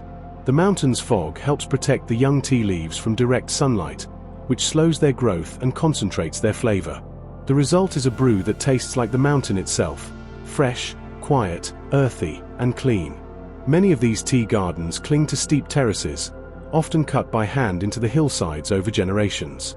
These terraces, veiled in cloud, create hypnotic patterns across the slopes, lines of green that ripple with the wind and disappear into the fog like some living, breathing artwork. In some areas, the tea bushes grow among larger trees, creating a semi-wild environment that promotes biodiversity. This method, known as forest tea farming, reduces the need for artificial fertilizers and pesticides, aligning the tea culture of Mount Yunwu with the principles of ecological harmony. Scattered among the slopes are ancient temples and shrines, many of which are still in use. These spiritual sites, though often modest in scale, are rich in presence. They are places of quiet ritual, incense drifting upward to mix with the fog, monks chanting sutras in rhythm with the rain. One of the most revered temples near Mount Yunwu is the Yunwu Temple itself, believed to have been established during the Tang dynasty. Its wooden eaves curl like the edges of clouds, and its courtyards are paved with stones worn smooth by pilgrims and time. At sunrise, when the light first breaks through the mist, the temple seems to hover above the earth like a vision, suspended between the mortal world and something far older. Biodiversity is another subtle but vital component of Mount Yunwu's essence. The area is rich in native plant species, including rare orchids, camellias, and endemic medicinal herbs used in traditional Chinese medicine. In the damp undergrowth, frogs and salamanders hide among rotting leaves, while high in the canopy, birds like the white-crowned forktail and the Chinese wamai flit through the branches. On occasion, one might spot a civet cat slipping silently through the thickets or hear the eerie calls of owls in the early morning fog. It is a mountain where life moves quietly but abundantly, revealing itself only to those who wait and listen. Mount Yunwu also serves as a cultural bridge between nature and human heritage. The people of the surrounding villages live lives still deeply rooted in rhythm with the mountain. Tea farming here is not just commerce, it's legacy. The skills are passed down through generations, often orally, with each family guarding their particular processing secrets: how to pluck at the perfect time, how to roast with the right balance of heat and patience. Village homes are often built from local stone and timber, their roofs weighed down by ancient tiles. Meals are simple but nourishing, often featuring mountain greens, wild mushrooms, and the local tea itself, used in broths or as a base for medicinal stews. In recent years, a gentle wave of ecotourism has arrived at Mount Yunwu, bringing with it hikers, writers, tea connoisseurs, and spiritual seekers. Fortunately, this development has been relatively low impact, as the mountain's geography and cultural guardianship prevent large-scale commercialization. Local guides offer tea tasting sessions, misty forest walks, and temple stays. Visitors are encouraged to engage slowly, quietly, respectfully. There are no roaring tour buses or blaring loudspeakers here, just the sounds of fog-laced silence and the scent of ancient tea. To walk Mount Yunwu's paths is to step into a living haiku, a landscape shaped not by extremes, but by subtlety. It's a place that reveals its magic gradually, requiring patience, attentiveness, and humility. You cannot rush through this mountain. It resists haste. In the same way that good tea must steep slowly to reveal its full essence, Mount Yunwu asks for a kind of inward stillness. It's not a place for thrill seekers, but for those willing to be quiet and listen, to mist dripping from bamboo leaves, to a monk's soft chant, to the faint clink of teacups in a mountainside cottage. Mount Yunwu does not dazzle with drama, but rather envelops with grace. It invites you not to conquer or capture, but to surrender, to let go of urgency and merge with the cloud, the trail, the leaf, and the silence. And in doing so, you come to realize that unreal does not mean impossible or fantastical. In the case of Mount Yunwu, it means something more rare, a place that has managed, against all odds, to remain whole. Mount Longhu, translated as Dragon Tiger Mountain, is not merely a place marked by extraordinary beauty. It is a sacred narrative carved in stone, river, and ritual. Situated in Jiangxi province and revered as one of the birthplaces of Taoism, this mountain breathes ancient mystery into the land. Its name comes from the unique shape of two towering peaks, one said to resemble a dragon and the other a tiger, eternal symbols of power, balance, and divine energy in Chinese cosmology. But beyond its evocative name, Mount Longhu is a world of crimson cliffs, whispering gorges, hidden tombs, and floating rituals, where the spiritual and physical realms blur into a single, living legend. The visual essence of Mount Longhu is carved into its Danxia landscape, a geological marvel formed from layers of red sandstone, shaped by millions of years of wind and water erosion. These scarlet cliffs and knuckled ridges create dramatic vertical walls that rise abruptly from verdant valleys and twist into surreal rock formations. Some are jagged like shattered glass, others smooth like sculpted clay, their forms catching the morning and evening sun with a fiery glow. Narrow rivers snake through these cliffs, creating sinuous gorges that seem to lead directly into the heart of some ancient dream. The Luxie River, in particular, is a lifeline of motion and reflection, its jade-green waters reflecting the canyon walls and drifting Taoist ceremonial boats that pass quietly with incense trailing in the air. The Taoist roots of Mount Longhu reach back nearly 2 millennia. It is widely believed to be the home of Zhong Daoling, the founder of the Way of the Celestial Masters, a key sect in early organized Taoism. According to legend, Zhong Daoling practiced alchemy, meditation, and spiritual teachings in the caves of the mountain, eventually attaining immortality. His teachings laid the foundation for Taoist doctrine, and the mountain subsequently became a pilgrimage site and spiritual center, regarded as one of the most hallowed places in all of Taoism. Temples, ritual sites, and stone inscriptions now lace the cliffs and valleys in quiet testament to this heritage. The most iconic and mystifying feature of Mount Longhu is undoubtedly its hanging coffins. These ancient wooden sarcophagi, placed high in the cliffs, often in narrow grottos or rock-cut niches, are remnants of the Bo people, a mysterious ethnic group long vanished from the region. The coffins are perched hundreds of feet above ground, seemingly inaccessible and defying explanation. How these heavy wooden boxes, some believed to be over 2,000 years old, were lifted and secured in place remains a puzzle. Local legends tell of ropes strung from the cliff tops or scaffolding long since lost to time. Some say spiritual rites enabled the defiance of gravity itself. Whatever the means, the intention was clear: to bring the deceased closer to the heavens, elevating their spirits above the mortal plane. Visitors can view these hanging coffins by riverboat or via cliffside walkways, craning their necks to see the weathered wood and rust-colored rock merge in eerie silence. The presence of these tombs infuses the landscape with an ancient solemnity. It feels less like walking through a national park and more like entering an open-air necropolis, where every gust of wind seems to carry echoes of forgotten funerals and sacred chants. Archaeological studies have uncovered burial objects inside these coffins, including pottery, jade ornaments, and weapons, suggesting a complex ritual culture lost to history but preserved in stone. Mount Longhu is also home to several Taoist temples that maintain active monastic communities. The Celestial Master Mansion, Qianshifu, is the most prominent, both a spiritual headquarters and a functioning monastery. The current lineage of Taoist celestial masters, which claims unbroken succession from Zhong Daoling, resides here. Unlike the secluded and quiet temples of some other mountains, Qianshifu hums with ritual life, sacred music echoing in the halls, incense spiraling into the rafters, priests performing qigong, exorcisms, and offerings during prescribed lunar festivals. Inside, walls are adorned with celestial charts, Taoist deities, and scrolls penned in elegant, esoteric calligraphy. The atmosphere is both reverent and rhythmic, as if the place itself pulses with cosmic energy. Another hallmark of Longhu's spiritual life is its water-based rituals. During major Taoist festivals, ceremonial boats, beautifully painted and adorned with banners, glide down the Luxie River. Monks and priests, dressed in vibrant robes embroidered with dragons, phoenixes, and talismans, perform sacred rites on deck. Drums beat in slow tempo, gongs chime through the canyon, and prayers are recited to purify the waters and connect heaven and earth. Observing these rituals from the riverbank or a passing boat is an almost otherworldly experience. The surrounding cliffs become a sacred amphitheater, their reflections doubled in the quiet water below. Beyond its religious and historical gravity, Mount Longhu is alive with natural wonder. Its biodiversity includes subtropical flora, dense bamboo groves, and ancient evergreen forests.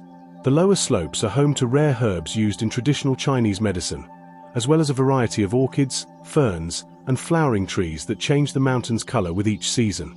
Birdsong is constant. Swallows, cuckoos, and herons flit between the cliffs and trees, while squirrels and wild monkeys occasionally appear on forested paths, almost as if participating in the meditative quiet of the mountain. Hiking trails offer access to high vantage points where the Dragon and Tiger Peaks come into full view. These paths weave through old stone steps, suspension bridges, and forested ridges, with sudden lookouts opening over river bends and cliff tombs. Every step brings new layers of geological and spiritual context. A weathered inscription from the Song dynasty, a hidden meditation cave blackened with centuries of incense, a shrine built into the roots of an ancient pine. One could spend days exploring and still find new corners of significance, new angles where time feels suspended. Mount Longhu's villages, too, carry echoes of older China. In these small hamlets, residents continue traditional practices of Taoist medicine, puppet theater, and paper talisman making. Some families still trace their heritage back to early priestly clans, and it's not uncommon to see Taoist apprentices walking barefoot along riverside paths, learning the art of breathwork and spiritual healing. The food is also rich in local character, dishes flavored with mountain herbs, bamboo shoots, wild mushrooms, and river fish, accompanied by tea brewed from highland springs. While tourism has introduced modern touches to Mount Longhu, scenic elevators, visitor centers, guided raft tours, the core experience remains profoundly rooted in the sacred and sublime. This is not a mountain of adrenaline or spectacle. It is a mountain of reverence. Its unreal quality lies in how it folds time, history, myth, and landscape into a seamless, living experience. One does not merely observe Mount Longhu, one listens to it, breathes with it, and walks within the invisible current of its thousand-year flow. For all its vivid cliffs and mysterious coffins, it is the quiet power of Mount Longhu's spiritual presence that endures. It is a place where dragons and tigers are not just rock formations but archetypes of energy and balance. It is where death is not an end but an elevation, and where mist, stone, water, and ritual combine to form one of the most sacred, hauntingly beautiful landscapes in all of China. Mount Shizi, or Lion Mountain, nestled within the subtropical embrace of Guangxi, is one of those surreal landscapes where nature seems to have conspired with mythology to sculpt a living creature out of stone. Rising dramatically from the emerald plains and riverine corridors, this karst peak gains its name from its unmistakable resemblance to a crouching lion. Its head jutting forward, its menhir formed by jagged stone ridges, and its noble presence amplified by the ever-changing mist that coils around it. Like a silent guardian of the landscape, Mount Shizi watches over the sleepy villages and winding waters that stretch beneath it, creating a tableau of immense stillness and almost fantastical beauty. Guangxi is world-renowned for its karst terrain, the dramatic limestone formations shaped by eons of erosion and subterranean water flow. But among these countless formations, Lion Mountain holds a singular distinction. It is not merely geologically interesting, it is visually and symbolically commanding. From afar, especially when framed by early morning fog, Mount Shizi truly appears alive. The outcropping that forms the lion's snout casts a sharp shadow across the cliff face, while vertical lines running down the rock mimic the deep furrows of a lion's brow. Local legends whisper that the mountain was once a guardian spirit, a celestial lion turned to stone to protect the land from floods and misfortune. Farmers and fishermen still nod to the mountain when passing its base, acknowledging its watchful presence as a timeless overseer of the valley. The natural environment surrounding Mount Shizi is as enchanting as the peak itself. Thick bamboo groves, palm forests, and terraced rice fields spread out at its base, interrupted by meandering rivers and hidden streams. The waters often reflect the entire lion-like silhouette on still days, creating a perfect mirror image that seems to double the grandeur. During the rainy season, these reflections blur into watercolor-like visions, as if the mountain is dissolving into its own myth. Birds flit between the trees, kingfishers, herons, and doves, their cries echoing through the karst hollows, contributing to a soundscape as primal as the scenery. While Mount Shizi lacks the extensive temple complexes of more religiously centered mountains like Longhu or Chiyun, it is no less sacred to the local communities. Taoist and folk beliefs suffuse the region, and Mount Shizi has long been considered a mountain of power, a feng shui axis point believed to harbor protective energy. Simple altars can be found along the footpaths leading to the mountain, often adorned with red ribbons, incense sticks, and offerings of fruit or tea. On festival days, these offerings multiply, and it's not unusual to see villagers performing quiet rituals at dawn, whispering prayers into the mist while facing the stone lion as if it might respond. Climbing Mount Shizi is not a casual endeavor. The slopes are steep and often slick, as nature resists modern infrastructure.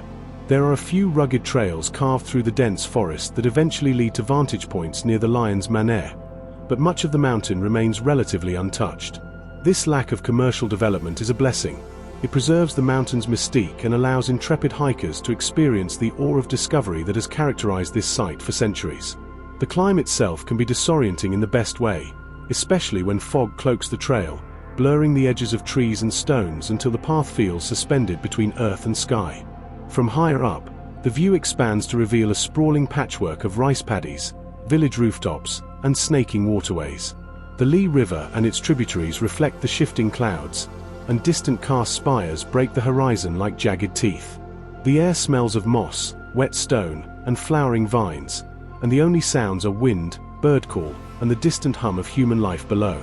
Standing here, one feels both immense and insignificant, a speck among geological giants, yet privileged to witness a view few have ever truly absorbed. Photography enthusiasts and landscape painters are often drawn to Mount Shizi for this very reason: its constantly shifting atmosphere. A single day can present an evolving cycle of moods: the lion in golden sunlight at dawn, half shrouded in storm mist by noon, glowing crimson at sunset, and then receding into a charcoal silhouette under the stars. Nighttime is particularly haunting. As the villages below dim their lights and silence falls, the mountain looms in the dark like a guardian spirit cloaked in shadow, its outline just discernible against the sky. Beneath Mount Shizi lie a number of small caves, many of which have yet to be fully explored or mapped. Locals speak of underground lakes and crystal chambers hidden within, but few venture far into them. Some caves contain rudimentary carvings and primitive paintings, suggesting human use stretching back thousands of years, possibly to Neolithic cultures. These caves also offer shelter to an array of wildlife: bats, insects, snakes, and the occasional porcupine, adding another layer of life to the mountain's dense ecosystem. Cultural festivals in the region often reference Mount Shizi directly. During local harvest events or dragon boat races along nearby rivers, lion motifs abound, in costumes, paper lanterns, and dances. Some festivals include Awakening the Lion ceremonies, where villagers simulate waking the mountain with drumming and firecrackers to ensure bountiful crops and good health. While these traditions are evolving in modern times, their connection to the mountain remains strong, a quiet affirmation of the stone lion's role in the spiritual landscape. Food culture around Mount Shizi reflects the region's agricultural richness and proximity to waterways. Meals are often prepared with freshwater fish, lotus root, wild mountain vegetables, and herbs gathered from the forests near the mountain's base. Dishes like steamed river snails with chili, bamboo shoot stir-fry, and sticky rice wrapped in leaves are staples. The tea grown in this region is also prized, infused with the mineral-rich soil and misty microclimate that seem to imprint the mountain's essence into every leaf. In the broader context of China's surreal and sacred mountains, Mount Shizi stands apart not because it is the tallest or most historically documented, but because it speaks to something more primal: the ancient habit of recognizing faces, creatures, and meaning in the shapes of nature. It is a place where the imagination is not a tool for escape, but a lens for deeper engagement. It invites you not just to see a lion in stone, but to feel its breath in the wind, to walk in its shadow, and to sense its myth coursing through the veins of the land. Lion Mountain is an ode to the quiet sublime, a world where rock becomes beast, mist becomes spirit, and stillness becomes revelation. Mount Tanglang, known locally as Tanglangshan, rises like a sentinel in western Yunnan, keeping watch over the ancient city of Dali and the shimmering expanse of Erhai Lake. While less internationally recognized than the neighboring Tsongshan Range, Tanglangshan offers a kind of raw, untamed grandeur that has long attracted locals, pilgrims, hikers, and scholars alike. Its slopes are steep, forested, and mysterious, and its summit, often brushed by clouds and illuminated by sweeping shafts of mountain light, grants one of the most astonishing panoramic views in all of Yunnan province. This mountain plays a silent but deeply significant role in the physical and cultural geography of the region. Situated just east of Dali, Tanglangshan is the highest peak on the eastern side of Erhai Lake, opposite the dramatic ridges of the more famous Tsongshan Mountains. As such, it forms the eastern frame of the Dali Basin, a fertile plateau that has sustained human civilization for thousands of years. From the top of Tanglang, one can gaze across this basin, watching as the sun glitters off the surface of Erhai Lake, as old-by villages rest in the lowlands, and as the peaks of Tsongshan cut against the sky like teeth. It is a view that seems to encompass not just space, but also time, from ancient dynastic settlements to the modern-day rhythms of rural life. The name Tanglang literally translates to Mantis Mountain, and like its namesake, the mountain feels agile, poised, and alive with motion even in stillness. Despite the high altitude, its main peak reaches over 3,000 meters. The mountain teems with diverse vegetation. The lower slopes are cloaked in thick pine forests, mingled with cedar, oak, and rhododendron. Higher up, the vegetation transitions into scrub and grassland, and finally into alpine rock outcrops where lichens cling to stone and the air thins palpably. On misty days, the trees seem to dissolve into shifting vapor, and the landscape becomes an ink painting in motion, brush strokes of gray and green and white. Ecologically, Tanglangshan is a treasure. Yunnan is one of the most biodiverse regions in all of China, and Tanglang, like a vertical corridor, showcases that richness from base to summit. It is home to dozens of rare bird species, mountain deer, and even the elusive Yunnan snub-nosed monkey in the deeper, more isolated parts of the forest. Wildflowers such as azaleas and primroses burst into color each spring, carpeting the mountain in hues that attract local herbalists and botanists. Ethnobotany is still practiced here, and many Bai and Yi villagers living in the foothills continue to forage the slopes for medicinal roots, mushrooms, and herbs, carrying forward centuries-old knowledge systems that are rapidly vanishing elsewhere. Tanglangshan also holds spiritual significance. While it does not have the formal designation of a sacred Taoist or Buddhist mountain, its commanding presence has earned it reverence from the local Bai people, who have lived in this area for more than a millennium. Shrines and small altars are scattered along its trails, sometimes tucked under stone overhangs or nestled beside ancient trees. These sacred sites are often marked with red prayer ribbons or offerings of grain and fruit, and are said to be places where mountain spirits dwell. During certain festivals, especially the third-month fair in Dali, villagers ascend the lower slopes to pray for health, rain, and harmony, echoing the age-old belief that mountains are bridges between heaven and earth. Hiking up Tanglangshan is an immersive journey through both geography and culture. The trails are rugged and often quite steep, winding through thick forest and skirting narrow ridgelines that drop precipitously into ravines. While some paths are informal, used primarily by local farmers and herders, others have been established by hikers and nature enthusiasts over the years, occasionally marked by hand-painted signs or stone cairns. Because of the mountain's less developed status compared to more touristy ranges, the trails retain a feeling of remoteness and discovery. It's not uncommon to spend an entire day hiking without encountering another person.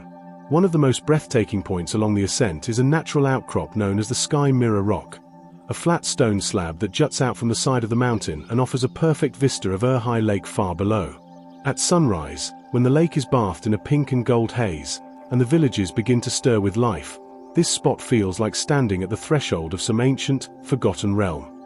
On clear days, one can also make out the marble facade of Dali's three pagodas, gleaming faintly in the distance, a reminder that this land has long been shaped by a dance between nature, religion, and empire. Tanglangshan's location also plays into deeper themes of cultural duality. While it looms over the old city of Dali, steeped in history and by architecture, it also faces the more modern developments on the lake's eastern edge: guest houses, eco-farms, and highways that thread through the foothills. The mountain stands at a kind of crossroads between the old and the new, and hiking its slopes feels like traversing that cultural divide. On the lower slopes, one often hears the distant chime of cowbells or the murmur of villagers working in fields. Higher up, the silence grows deeper and more complete, broken only by the whisper of wind or the soft drumming of woodpeckers searching for bark insects. Despite its height and prominence, Tanglangshan has largely avoided the kind of aggressive tourism infrastructure that has transformed other peaks across China. There are no cable cars, no souvenir stands, no paved roads winding to its summit. This lack of development is in part due to its rugged topography, but also due to a quiet reverence for its character. Local conservation groups have advocated for preserving its natural state, and for keeping access limited to low-impact ecotourism and traditional use by nearby communities. This has helped retain the mountain's mystique. It is a place one earns through effort, patience, and attention. In recent years, Tanglangshan has begun to attract a small but passionate group of environmental researchers and photographers, drawn by its quiet majesty and undisturbed ecosystems. Many come not just to admire the views, but to document the changes in flora, in snowlines, in animal migration, brought about by climate shifts and regional development. In this way, the mountain has become not just a vantage point from which to observe the landscape, but also a symbol of how delicate that landscape is.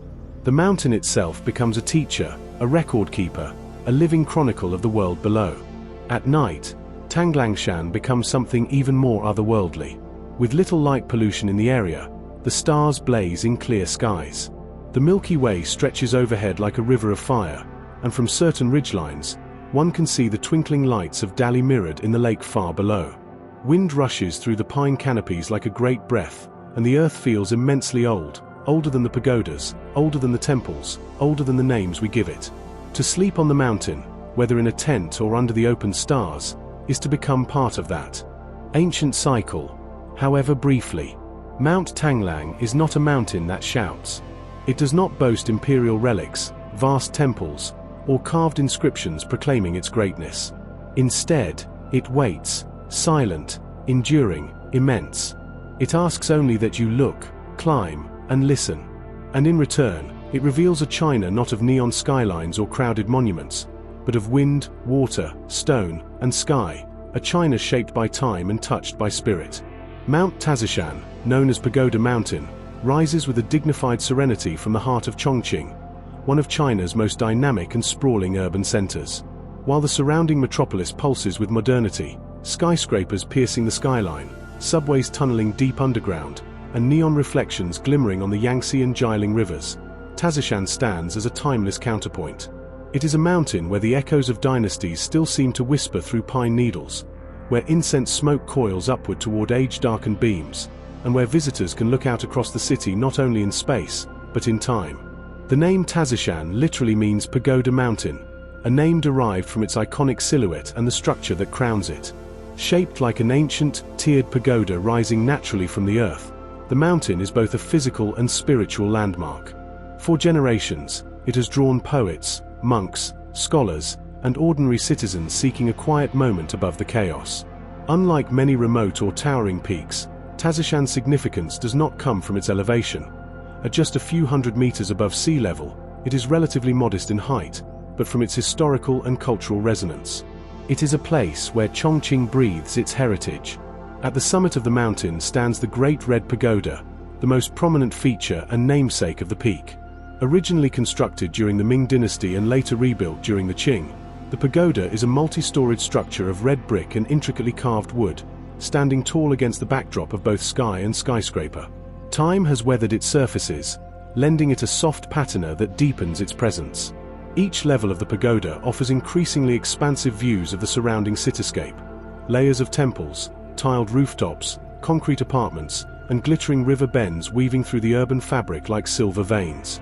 The pagoda is more than just an architectural relic, it is also a place of spiritual practice.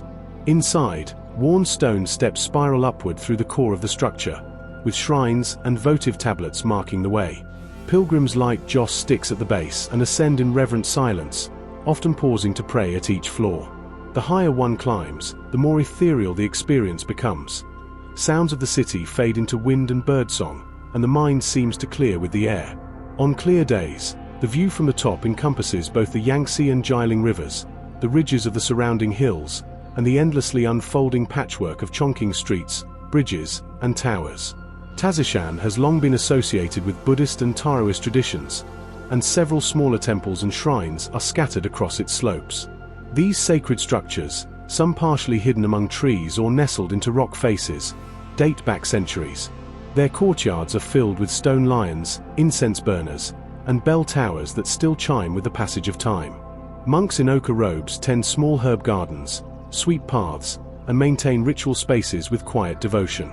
Visitors may encounter ritual chanting carried on the wind, or catch the sweet scent of sandalwood wafting through the pines. These moments serve as a reminder that spiritual life in China is not confined to grand temples and pilgrimage routes.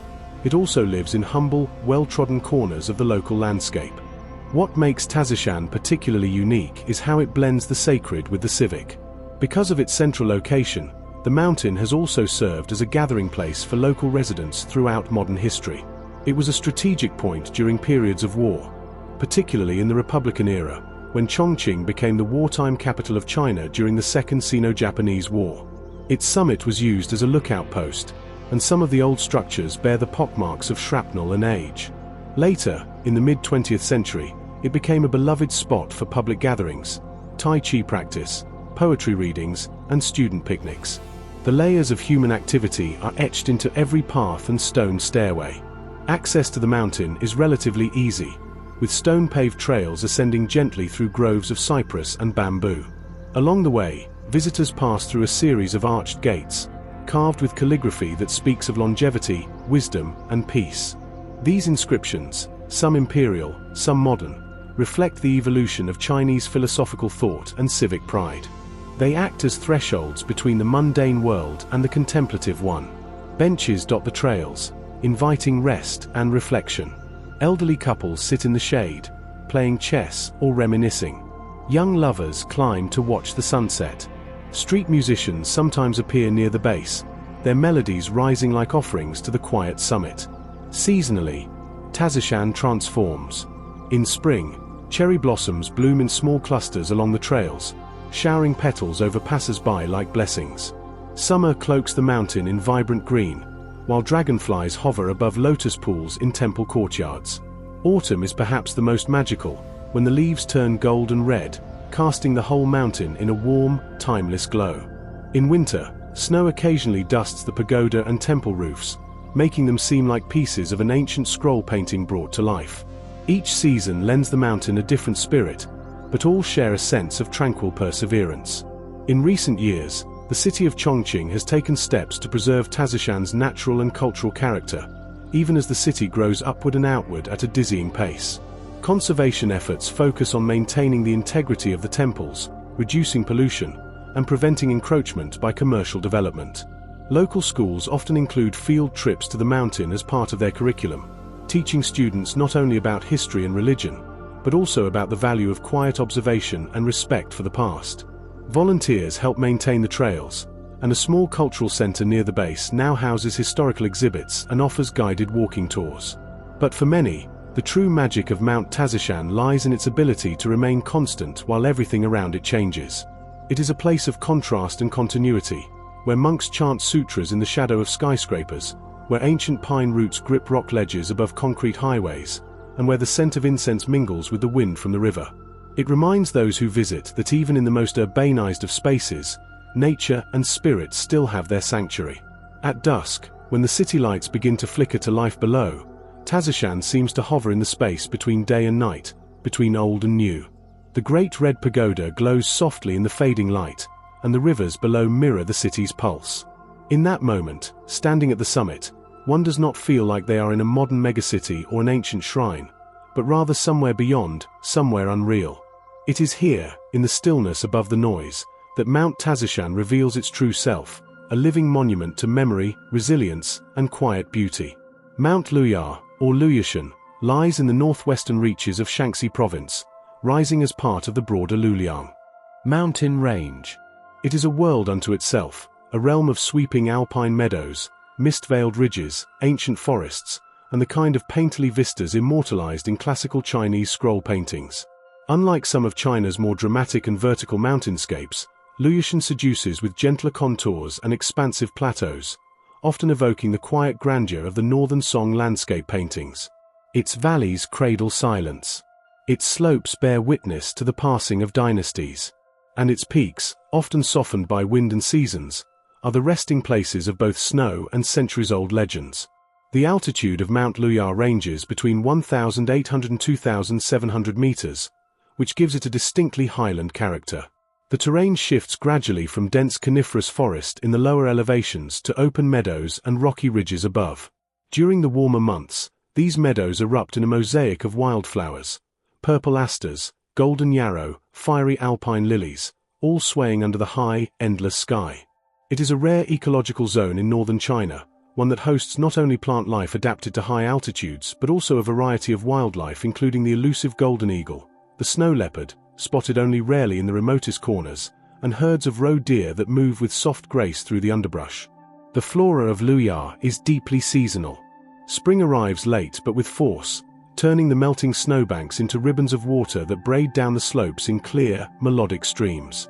Summer is short, vivid, and temperate, inviting shepherds and local villagers to graze yaks and goats along the highland pastures. Autumn is perhaps the mountain's most dramatic moment, when the forests become tapestries of red, amber, and ochre, and the sharp light of the high-altitude casts long golden shadows. In winter, Luyushan is sheathed in ice and quiet, its trails blanketed in snow, and its forests taking on the hushed solemnity of a temple. Beyond its ecological beauty, Luyushan has long held cultural significance. The Luliang Mountains as a whole are steeped in myth and history, often serving as a symbolic borderland in ancient Chinese thought, a rugged frontier between civilization and the wild, between order and the mysterious unknown. Luyar itself was referenced in ancient poetry and local folklore, where its high ridges were said to be the realm of wandering immortals or spirits who taught hidden knowledge to those brave enough to climb into the clouds. In terms of human presence, the area around Luyushan is dotted with small, traditional villages that appear largely untouched by the tempo of modernity. These settlements are built from stone and earth, their walls decorated with faded murals and talismans to protect against the mountain spirits. Many of the villagers are descendants of communities that have lived here for centuries, preserving unique dialects, songs, herbal knowledge, and religious customs. Their way of life is synchronized with the rhythm of the seasons, planting barley and medicinal herbs in summer, harvesting mushrooms and pine nuts in autumn, and retreating into the warm communal halls in the snow-heavy months. The architecture found in and around the mountain reflects the aesthetics and functionality shaped by the environment. Thick-walled farmhouses with sloped roofs, open courtyards that catch the mountain breeze, and prayer niches carved into the stone faces along trails. Some of these trails were once pilgrimage routes, leading to remote shrines tucked into folds of the hills. Though many of these paths have faded, remnants remain: moss-covered steps, crumbling waystones, and weather-beaten prayer flags that flutter like whispers from another era. What makes Mount Luyar so enchanting is its layered subtlety. There are no jagged peaks thrusting toward the sky in spectacle. Instead, there is harmony, between mountain and sky, between forest and meadow, between man and place.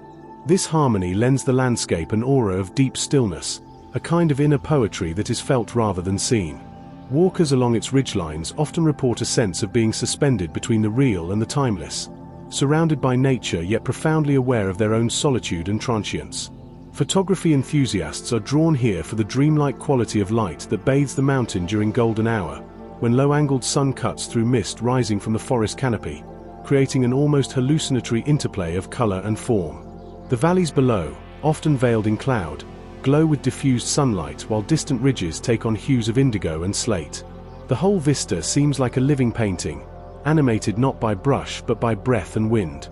Recent efforts by Shaanxi's provincial authorities have focused on maintaining the ecological integrity of Luyar while promoting sustainable tourism. Limited infrastructure has been introduced, some modest guest houses, interpretive centers, and hiking routes, but large-scale development has been kept at bay. Local guides offer treks through the forest, storytelling sessions around the fire, and herbal foraging tours that introduce visitors to the mountain's medicinal wealth.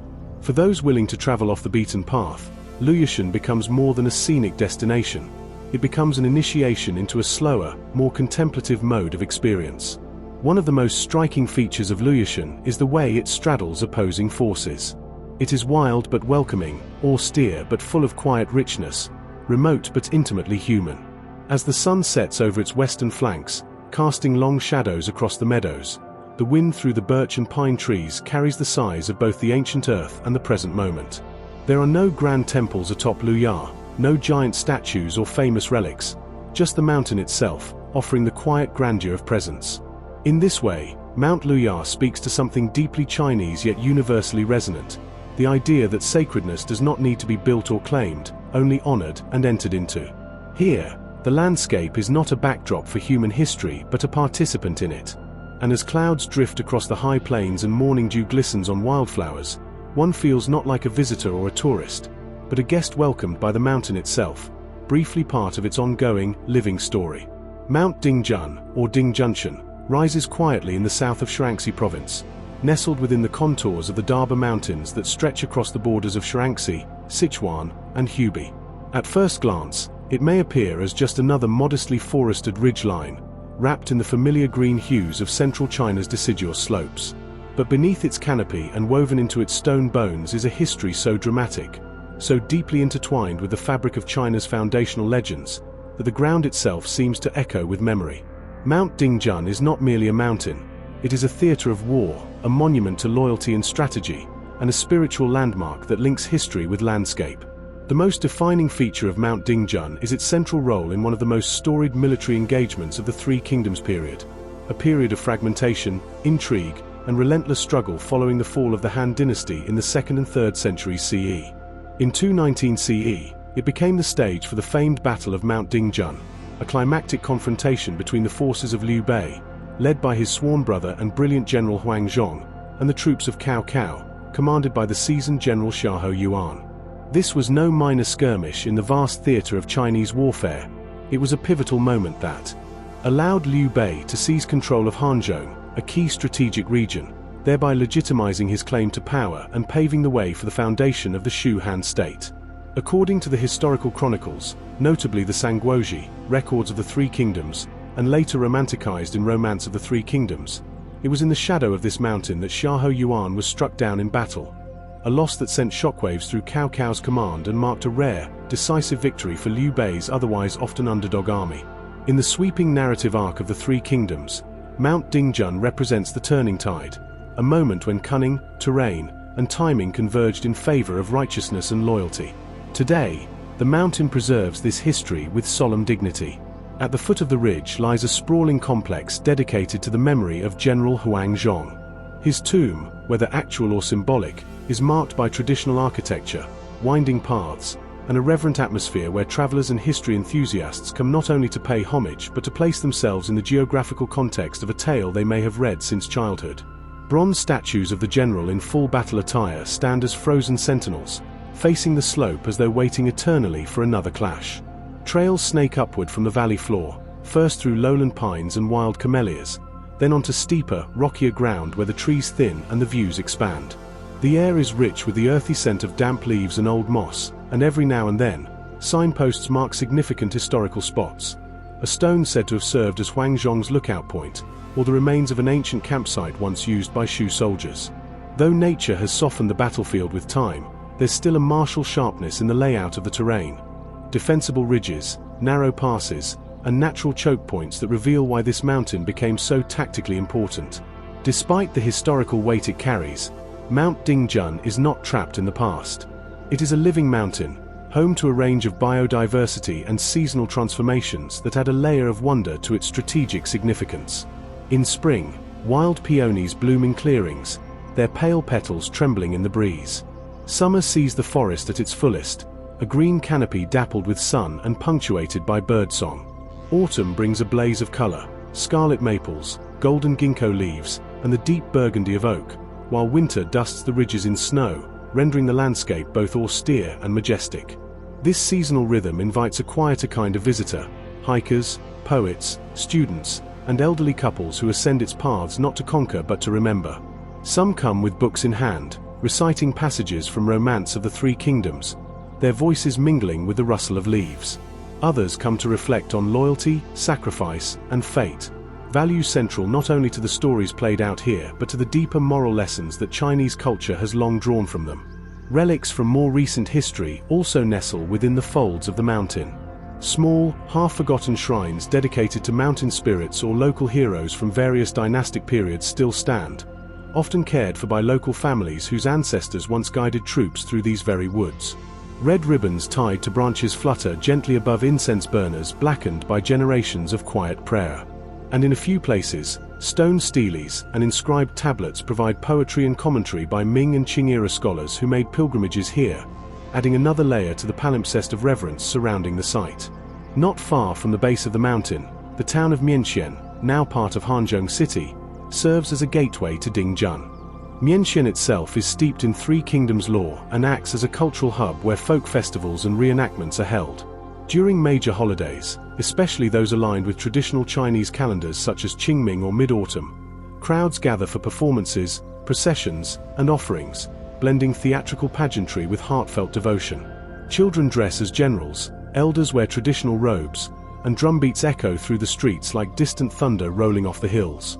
Local cuisine in the region reflects the agricultural bounty of the Hanzhong Basin. Dishes made with hand-rolled noodles, forest mushrooms, river fish, and herbs gathered from the mountain slopes. It's not uncommon to hear stories exchanged over meals, tales of heroes, betrayals, ghostly sightings, and quiet bravery passed from grandparents to grandchildren, always returning to the central image of Mount Dingjun, standing watch over centuries of both legend and life. In this way, Mount Dingjun becomes not just a historical marker, but a symbol of continuity. The battlefield may be silent now, the weapons long rusted and buried, but the ideas they stood for, honor, justice, sacrifice, continue to animate the landscape. Whether shrouded in morning mist or lit by the amber glow of sunset, the mountain remains a place where memory rises from the earth like steam, and where history, rather than ending, continues to breathe. Mount Jiajin, or Jiajinshan, sprawls across the western edge of Sichuan province, standing as a sentinel between the Sichuan Basin and the highlands of the Tibetan Plateau. This formidable peak, rising to nearly 4,114 meters above sea level, is more than a geographical marker. It is a place where natural grandeur and revolutionary history collide. Jiajinshan's dramatic terrain of alpine meadows, glacier-fed rivers, rugged passes, and Tibetan-style villages not only shapes the physical landscape but also bears the enduring imprint of one of modern China's most significant historical events, the Long March. In October 1935, the Red Army of the Chinese Communist Party undertook the grueling task of crossing Mount Jiajin during their historic retreat from the Kuomintang forces. The mountain became a critical passage in this strategic withdrawal, a symbol of both suffering and resilience. The soldiers had already marched thousands of kilometers through hostile terrain, and the snow-capped, oxygen-thin altitudes of Jiajin presented another brutal challenge. With little food, inadequate clothing, and minimal equipment, they climbed through sleet, biting wind, and deep snow, many succumbing to frostbite, illness, and fatigue. But crossing the mountain also represented survival. It marked their entry into the relatively sympathetic territory of western Sichuan and gave them a temporary respite from pursuit. Today, the Jiajinshan region is hallowed ground for those seeking to understand the Long March's legacy. Memorial markers to the route once taken by the Red Army, especially around the Jiajin Pass, where a stele stands inscribed with quotations from Mao Zedong and other party leaders commemorating the bravery of those who passed through. The old Red Army Road, though now partly modernized, can still be traced by determined hikers, some of whom carry flags and wear Red Army-style uniforms to pay tribute as they retrace the revolutionary journey step by step. Yet Jiajinshan is not only a mountain of memory, it is a world of raw, untouched natural splendor. Its upper reaches are often wrapped in cloud, giving rise to its name Jiajin, which translates roughly to armor summit, implying both protection and ruggedness. In spring and early summer, the lower slopes burst into color with fields of alpine rhododendrons, azaleas, and wild herbs. Rare medicinal plants such as cordyceps and snow lotus grow on rocky ledges, valued not just for their economic worth but for the ancient Tibetan and Chinese healing traditions they sustain. The Jiajinshan Nature Reserve, encompassing large tracts of the region, shelters many protected species. Here, golden snub-nosed monkeys swing through cold forests of spruce and fir, while elusive snow leopards tread silently along high-altitude ridges. Red pandas, serows, and white-eared pheasants also make their homes here, hiding amidst bamboo thickets and shaded glades.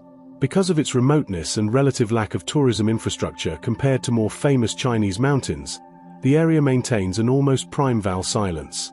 Many stretches are accessible only on foot or via rugged mountain paths navigable by motorbikes or mules, making it a paradise for adventurers and naturalists alike. Scattered across the valleys and lower slopes are small Tibetan-style villages that belong to the Gyalrong Tibetan ethnic group, whose culture reflects both the highland Buddhist traditions and an intimate relationship with the land. The villages, built from wood and stone, with flat roofs and prayer flags strung from windows and fields, still follow a seasonal rhythm. Herding yaks and goats, cultivating highland barley, and collecting herbs are common occupations. Many homes have elaborately painted altars, and community festivals still include masked dances, chanting, and shared meals. Visitors who respectfully engage with these communities are often welcomed with cups of yak butter tea and invited to observe, or participate in, local rituals, weddings, and harvest feasts. Jianshan's cultural significance goes beyond the revolutionary and the Tibetan. It is also geologically and geographically profound. The mountain lies along the boundary between the humid, temperate world of eastern China and the dry, high-altitude expanse of the Tibetan Plateau. As such, it forms a critical transition zone for climate, ecology, and even architectural styles. Standing on one side of the pass, you may be surrounded by dense fir forests and flowing streams, while on the other side, the landscape flattens into windblown grasslands and more austere terrain. This liminal quality gives Jianshan a sense of mystery, as though standing at the gateway between two worlds. In recent years, efforts have been made to develop ecotourism and red tourism in the area, bringing in visitors interested in both the mountain's natural beauty and its revolutionary past. Well-maintained trekking routes, visitor centers, and interpretive signage have begun to appear, especially near Luding County and Xiaojing County, the towns that flank the range. However, much of the mountain remains wild, particularly the higher elevations and deeper ravines, where seasoned mountaineers can encounter glacier, scree fields, and the stark beauty of the Tibetan frontier. One particularly dramatic feature is the Jiajin Glacier, a slowly receding tongue of ice nestled in a bowl-shaped cirque near the summit. In the early morning, when the sun's rays first break over the serrated peaks, the ice glows in shades of pale blue and violet, and a silence hangs in the air as if even the wind is reverent. These are the moments that make Jianshan unforgettable, not only for its hardship-laced history, but for its capacity to humble and inspire through its sheer scale and solitude. The mountain has also inspired poets, revolutionaries, and scholars alike. During the 20th century, it was the subject of patriotic poems and communist anthems, and even today, school children learn of Jianshan in the context of the Long March. Yet for the older Tibetan residents who have lived here for generations, Jianshan is not only a monument to ideology but a living spirit of the land. They tell stories of guardian deities dwelling in its rocky heights, of dreams sent by the mountain, of omens seen in the flight of eagles above its cliffs. For them, the mountain is not only passed through but revered, its ridges and valleys forming a spiritual geography as vital as any political map. Thus, Mount Jiajin is a place of intersections, between history and wilderness, between revolution and religion, between Han Chinese and Tibetan culture, between the known and the remote.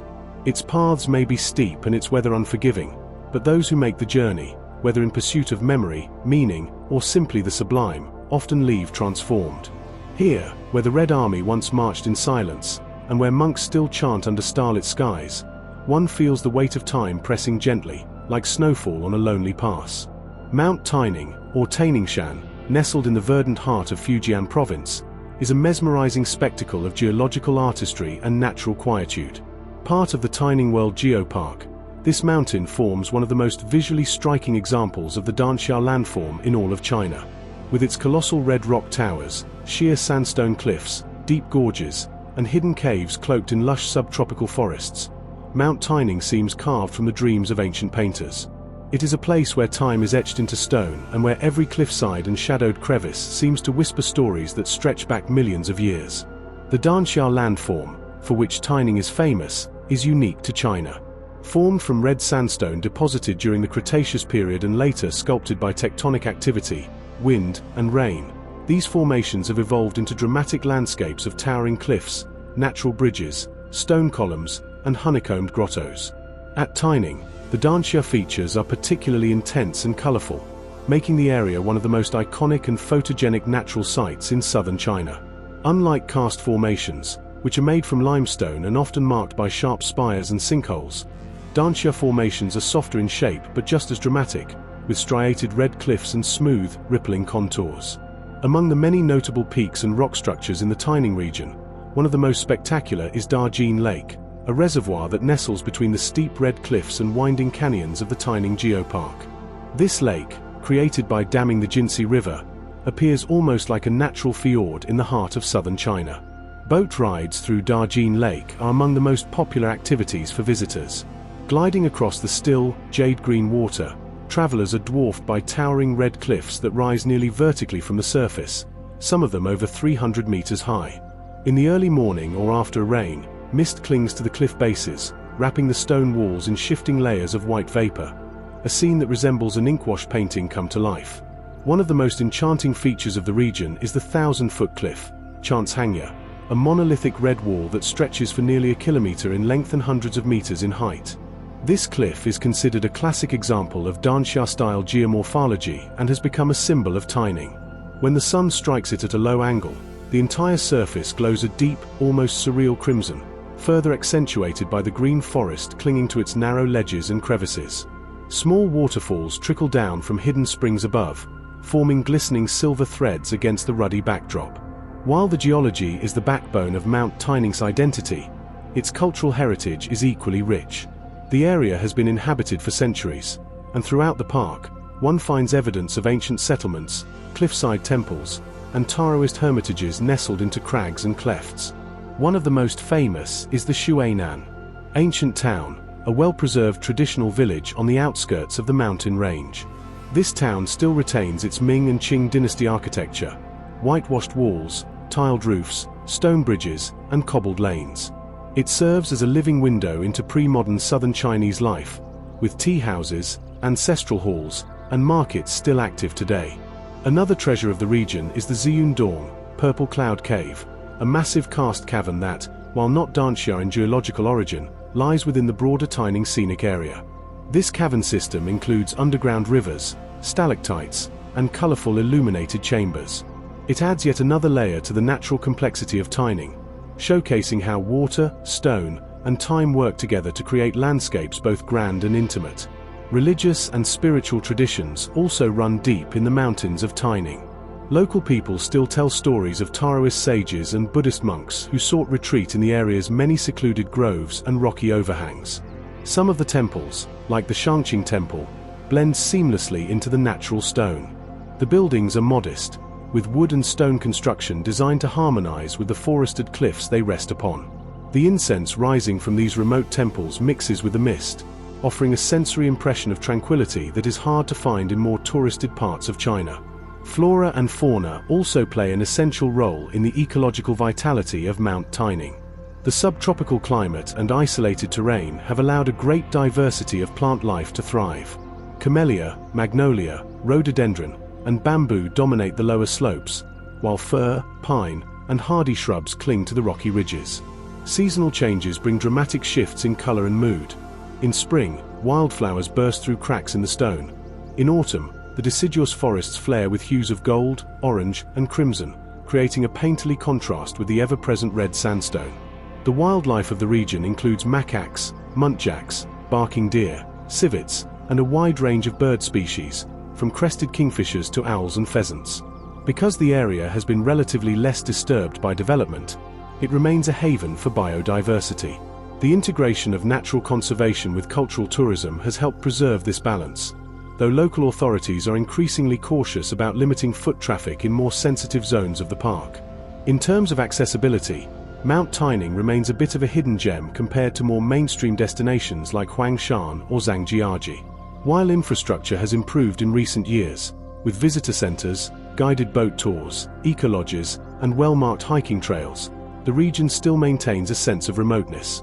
This means that while visitors can enjoy the comforts of modern travel, they are also granted the rare gift of silence. It is not uncommon to wander through parts of the forest or along a lakeside path and hear only the sounds of cicadas, bird calls, and rustling leaves. Mount Taining is also deeply intertwined with local identity.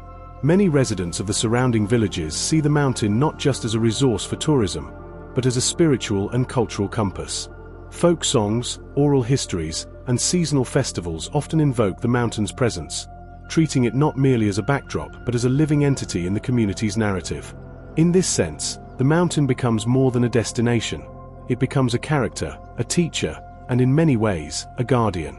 Standing at a viewpoint like Xiaixia Grand Canyon, where the valley narrows between two immense red cliffs, or drifting silently through a canyon where water and wind have carved strange and wondrous forms from sandstone, one cannot help but feel a sense of humility. Mount Taining is not a place that screams for attention. It simply is, patient and eternal, waiting for those who will take the time to look, to listen, and to walk slowly through its dreamlike corridors. Mount Taishan, or Taishanshan, nestled in the tranquil southeastern corner of Zhejiang province, is a region steeped in timeless beauty and quiet cultural reverence. Unlike China's more famous peaks, Mount Taishan doesn't clamor for attention with sheer cliffs or snow-capped drama. Instead, it draws the soul inward with its soft-spoken charm, forested contours, ancient engineering marvels, and a community spirit that seems to flow as naturally as the rivers that cut through its valleys. The mountain itself is part of the Greater Wuyi mountain range system, although it remains relatively obscure in the national consciousness. What defines Mount Taishan is not only the natural splendor of its evergreen slopes and winding rivers, but also its deep-rooted connection to the unique cultural artifacts of the region, most notably, its iconic covered bridges, known in Chinese as langqiao. These structures, some of which are centuries old, are not just means of crossing water. They are pavilions, gathering places, and architectural heirlooms that tell the story of a people who have lived in harmony with their mountain environment for generations. The forest cover of Mount Taishan is lush and dense, made up of subtropical broadleaf trees, bamboo groves, camphor woods, and a variety of ferns and understory plants that seem to thrive in the misty, humid conditions that the mountain's coastal proximity encourages. The landscape gently undulates in terraces and ridges, with rice paddies clinging to lower slopes and mountain springs cascading through narrow ravines and into serene pools. Birdsong is constant here, as are the flickering shadows of squirrels and the occasional rustle of a passing muntjac deer. But the soul of Mount Taishan truly resides in its human footprint, specifically in the dozens of wooden-covered bridges that have become emblematic of the region's identity.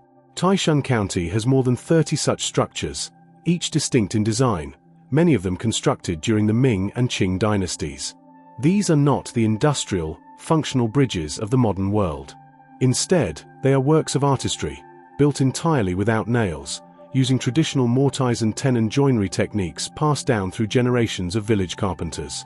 The bridges were traditionally built as community projects, often with donations of labor and materials from every household in a village. Their roofs protect travelers from rain and sun, while the interiors often contain benches, shrines, or even small pavilions where villagers once played music, rested, or shared gossip and tea. One of the most famous is the Beijian Bridge, with its curving roofline and dragon-headed beams, set above a stream flanked by green hills. It is both practical and poetic, standing strong through typhoons and floods, while also being a setting for moments of daily beauty. The gentle, layered topography of the Taishan Mountains is interwoven with a patchwork of footpaths that pass through forests, over streams, and between villages that have changed little in 100 years. These paths win their way past stone terraces, ancestral halls, and ancient banyan trees that stretch wide over shaded courtyards. The architecture in these hamlets is harmonious with the land: earthen walls, wooden balconies, tiled eaves, and paper lanterns, all resonant with a design sensibility that values integration over domination. The villagers here speak a dialect of Wu Chinese, and their customs, including seasonal festivals, dragon dances, and ancestor worship ceremonies, have retained their local flavor due to the area's relative isolation. Mount Taishan has not seen the same degree of commercial tourism development as other scenic zones, and for many travelers, this is its greatest strength. Here, hiking trails are quiet and unspoiled, following the course of rivers, leading to small waterfalls hidden in bamboo thickets, or ascending to high ridges that offer wide views of layered hills fading into misty horizons. The altitude remains moderate, but the reward for each climb is a sudden overlook or a tranquil glade where the silence is so complete that even the creak of a branch or the trickle of water seems magnified. Among the natural highlights of Mount Taishan are the many mountain springs and secluded waterfalls that dot the terrain. These waters are clear and cool, often collected into small man-made pools for villagers to use. The mountain's abundant rainfall and clean water have supported generations of farming families who practice terraced agriculture, especially rice and sweet potato cultivation, with occasional tea or mulberry orchards on sunnier slopes.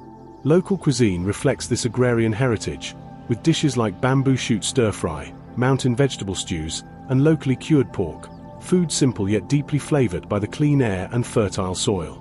The region's isolation has also allowed for the preservation of intangible cultural heritage. Folk music, puppetry, and traditional opera still thrive in Taishan's villages, particularly during temple festivals. A notable example is the Taishan Nuo opera, a form of ritual performance that blends masked drama, exorcism rites, and storytelling. These performances, once held to drive away evil spirits or ensure a good harvest, now serve as vital cultural expressions that maintain the rhythm of village life and pass on historical narratives through symbolic movement, song, and costume. What further sets Mount Taishan apart is the sense of intentional preservation, not by outside decree, but by the quiet choices of its residents. While other parts of China have seen rapid modernization, Taishan has, for the most part, resisted the tide. Young people often return after working in cities to build sustainable lives in their ancestral homes, restoring old bridges, tending to forests, and participating in heritage conservation efforts. Local authorities have recognized the potential for slow tourism, promoting eco-friendly travel and encouraging guests to stay longer, walk more, and immerse themselves in the slow heartbeat of the mountains. In the early morning, fog rises from the valleys, curling around the eaves of wooden cottages and wrapping the bridges in an ethereal veil. The scent of wood smoke and damp earth fills the air. You might hear the distant knock of a carpenter shaping beams for a new bridge, or the soft echo of a flute played by a child walking along a mossy path. It is in these moments that Mount Taishan reveals its true identity, not as a place of spectacle, but as a sanctuary. A sanctuary for stories, for craftsmanship, for quiet beauty, and for the soul's gentle realignment with nature. Mount Taishan is not a mountain to conquer. It is a mountain to remember, a place where the past has not been erased by progress, and where each step taken on its quiet trails is an invitation to listen. To the land, to the rivers, to the rustling bamboo, and to the centuries-old wisdom carried in the beams of a wooden bridge. Mount Shawanda, or Shawanda Das Han, is one of China's most evocatively named mountain ranges, its name translating directly to 10,000 Great Mountains, though its vastness makes even that number feel insufficient. Nestled in southern Guangxi near the Vietnamese border, this sprawling massif is not a singular peak but a great green sea of mountains, layered endlessly like waves of jade rolling into the distance. Here lies one of the most untouched, rainforest-cloaked regions in all of China, a place of such rich biodiversity, mythic beauty, and ethereal silence that it feels like stepping into a different epoch, one where the forest is the ruler, and human presence must tread lightly. Shawanda Dashan stretches across the southern tip of Guangxi's Fangcheng and Dongxing regions, covering over 1,000 square kilometers of rugged terrain. The range forms a natural barrier between China and Vietnam, but rather than an abrupt wall, it is an undulating labyrinth of ridges, cloud-wreathed peaks, plunging gorges, hidden karst valleys, and endless forest. Its peaks are not jagged like those of the Karakoram nor smooth like the Danxia formations. Rather, they are steep but densely forested, with summits that dissolve into mist and slopes thick with undergrowth, creepers, and the gentle rustle of unseen creatures. The Shawanda rainforest, protected under the Shawanda Mountain National Nature Reserve, is one of the last remaining fragments of subtropical monsoon rainforest in southern China. It is a precious ecological reservoir that harbors thousands of plant and animal species, many of them rare, endangered, or endemic. Giant trees, some over 400 years old, rise like cathedrals above the forest floor, their trunks cloaked in moss and orchids. Towering lianas hang like ropes in a primeval theater, epiphytes bloom on branches, and bamboo thickets shimmer under shifting sunlight. The green is endless, yet never monotonous, deep emerald in shade, golden laced where sun filters through, and pale jade where the mists soften every edge. This remarkable environment provides shelter to a wide range of fauna. Clouded leopards, civets, macaques, and the incredibly rare white-headed langur call these forests home, navigating the canopy with stealth and grace. Bird life thrives here. Hornbills, eagles, laughing thrushes, and the distinctive silver pheasant flash their wings in the morning light. Insect biodiversity is off the charts. Butterflies, beetles, iridescent dragonflies, and species of moths as large as human hands inhabit every layer of this vertical wilderness. Reptiles and amphibians also abound, including a variety of frogs whose mating calls fill the twilight air with rhythmic, pulsating music. One of the most striking natural features of Shawanda Das Han is its abundance of waterfalls. These waterfalls are not the typical tourist attractions roped off and paved over.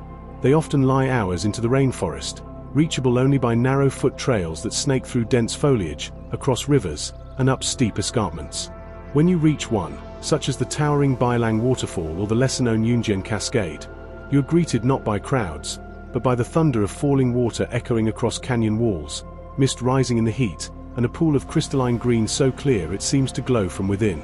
Many of these waterfalls drop from great heights into hidden gorges that are carpeted with ferns and moss, their walls often speckled with miniature plants and streaks of mineral color. The terrain of Shawanda Das Han is rugged and often vertical, composed of ancient metamorphic and sedimentary rock shaped by tectonic activity and years of erosion. Deep canyons slice through the highlands, with narrow river valleys winding below. These ravines, often carved by centuries of water flow, are cloaked in mystery and folklore.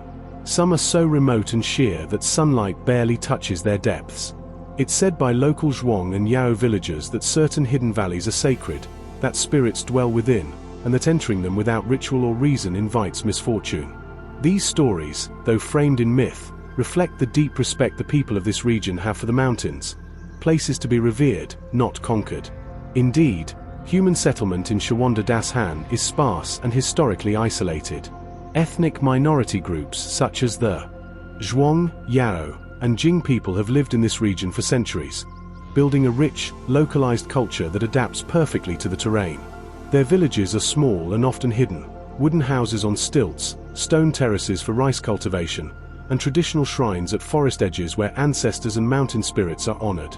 Language, dress, music, and dance in these communities remain distinct, preserved by the natural insulation that the mountains provide.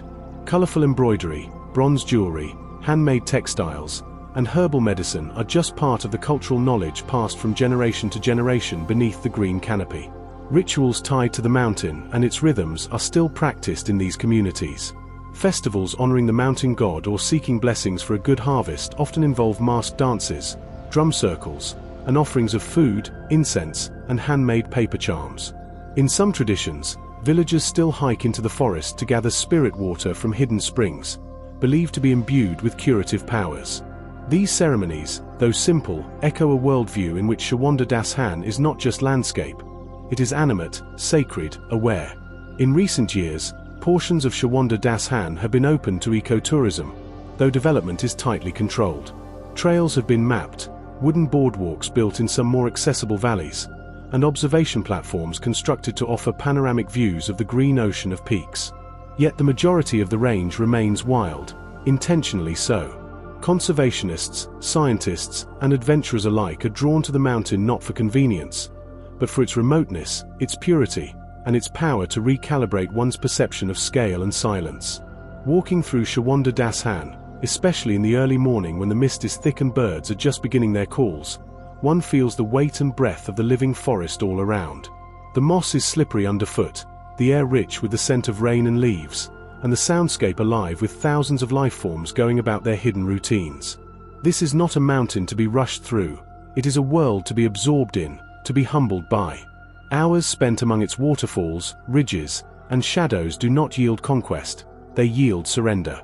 A surrender to nature's rhythm, complexity, and timelessness. Perhaps that is what makes Mount Shawanda so unreal, its capacity to be so vast yet so intimate, so loud with life yet so profoundly quiet. In a world increasingly paved over and digitized, it offers a return not just to nature, but to something deeper, a primal awareness, a forgotten patience, and a place where wonder is not performed but lived. For those who seek it out, Shawanda Das Han gives not just vistas and photographs, but something far rarer, a glimpse of what the world was, and could still be, when left to grow wild and whole. This video is for educational or entertainment purposes only, and information provided in the video may be incorrect. If you enjoyed the video, consider subscribing to the channel and like the video.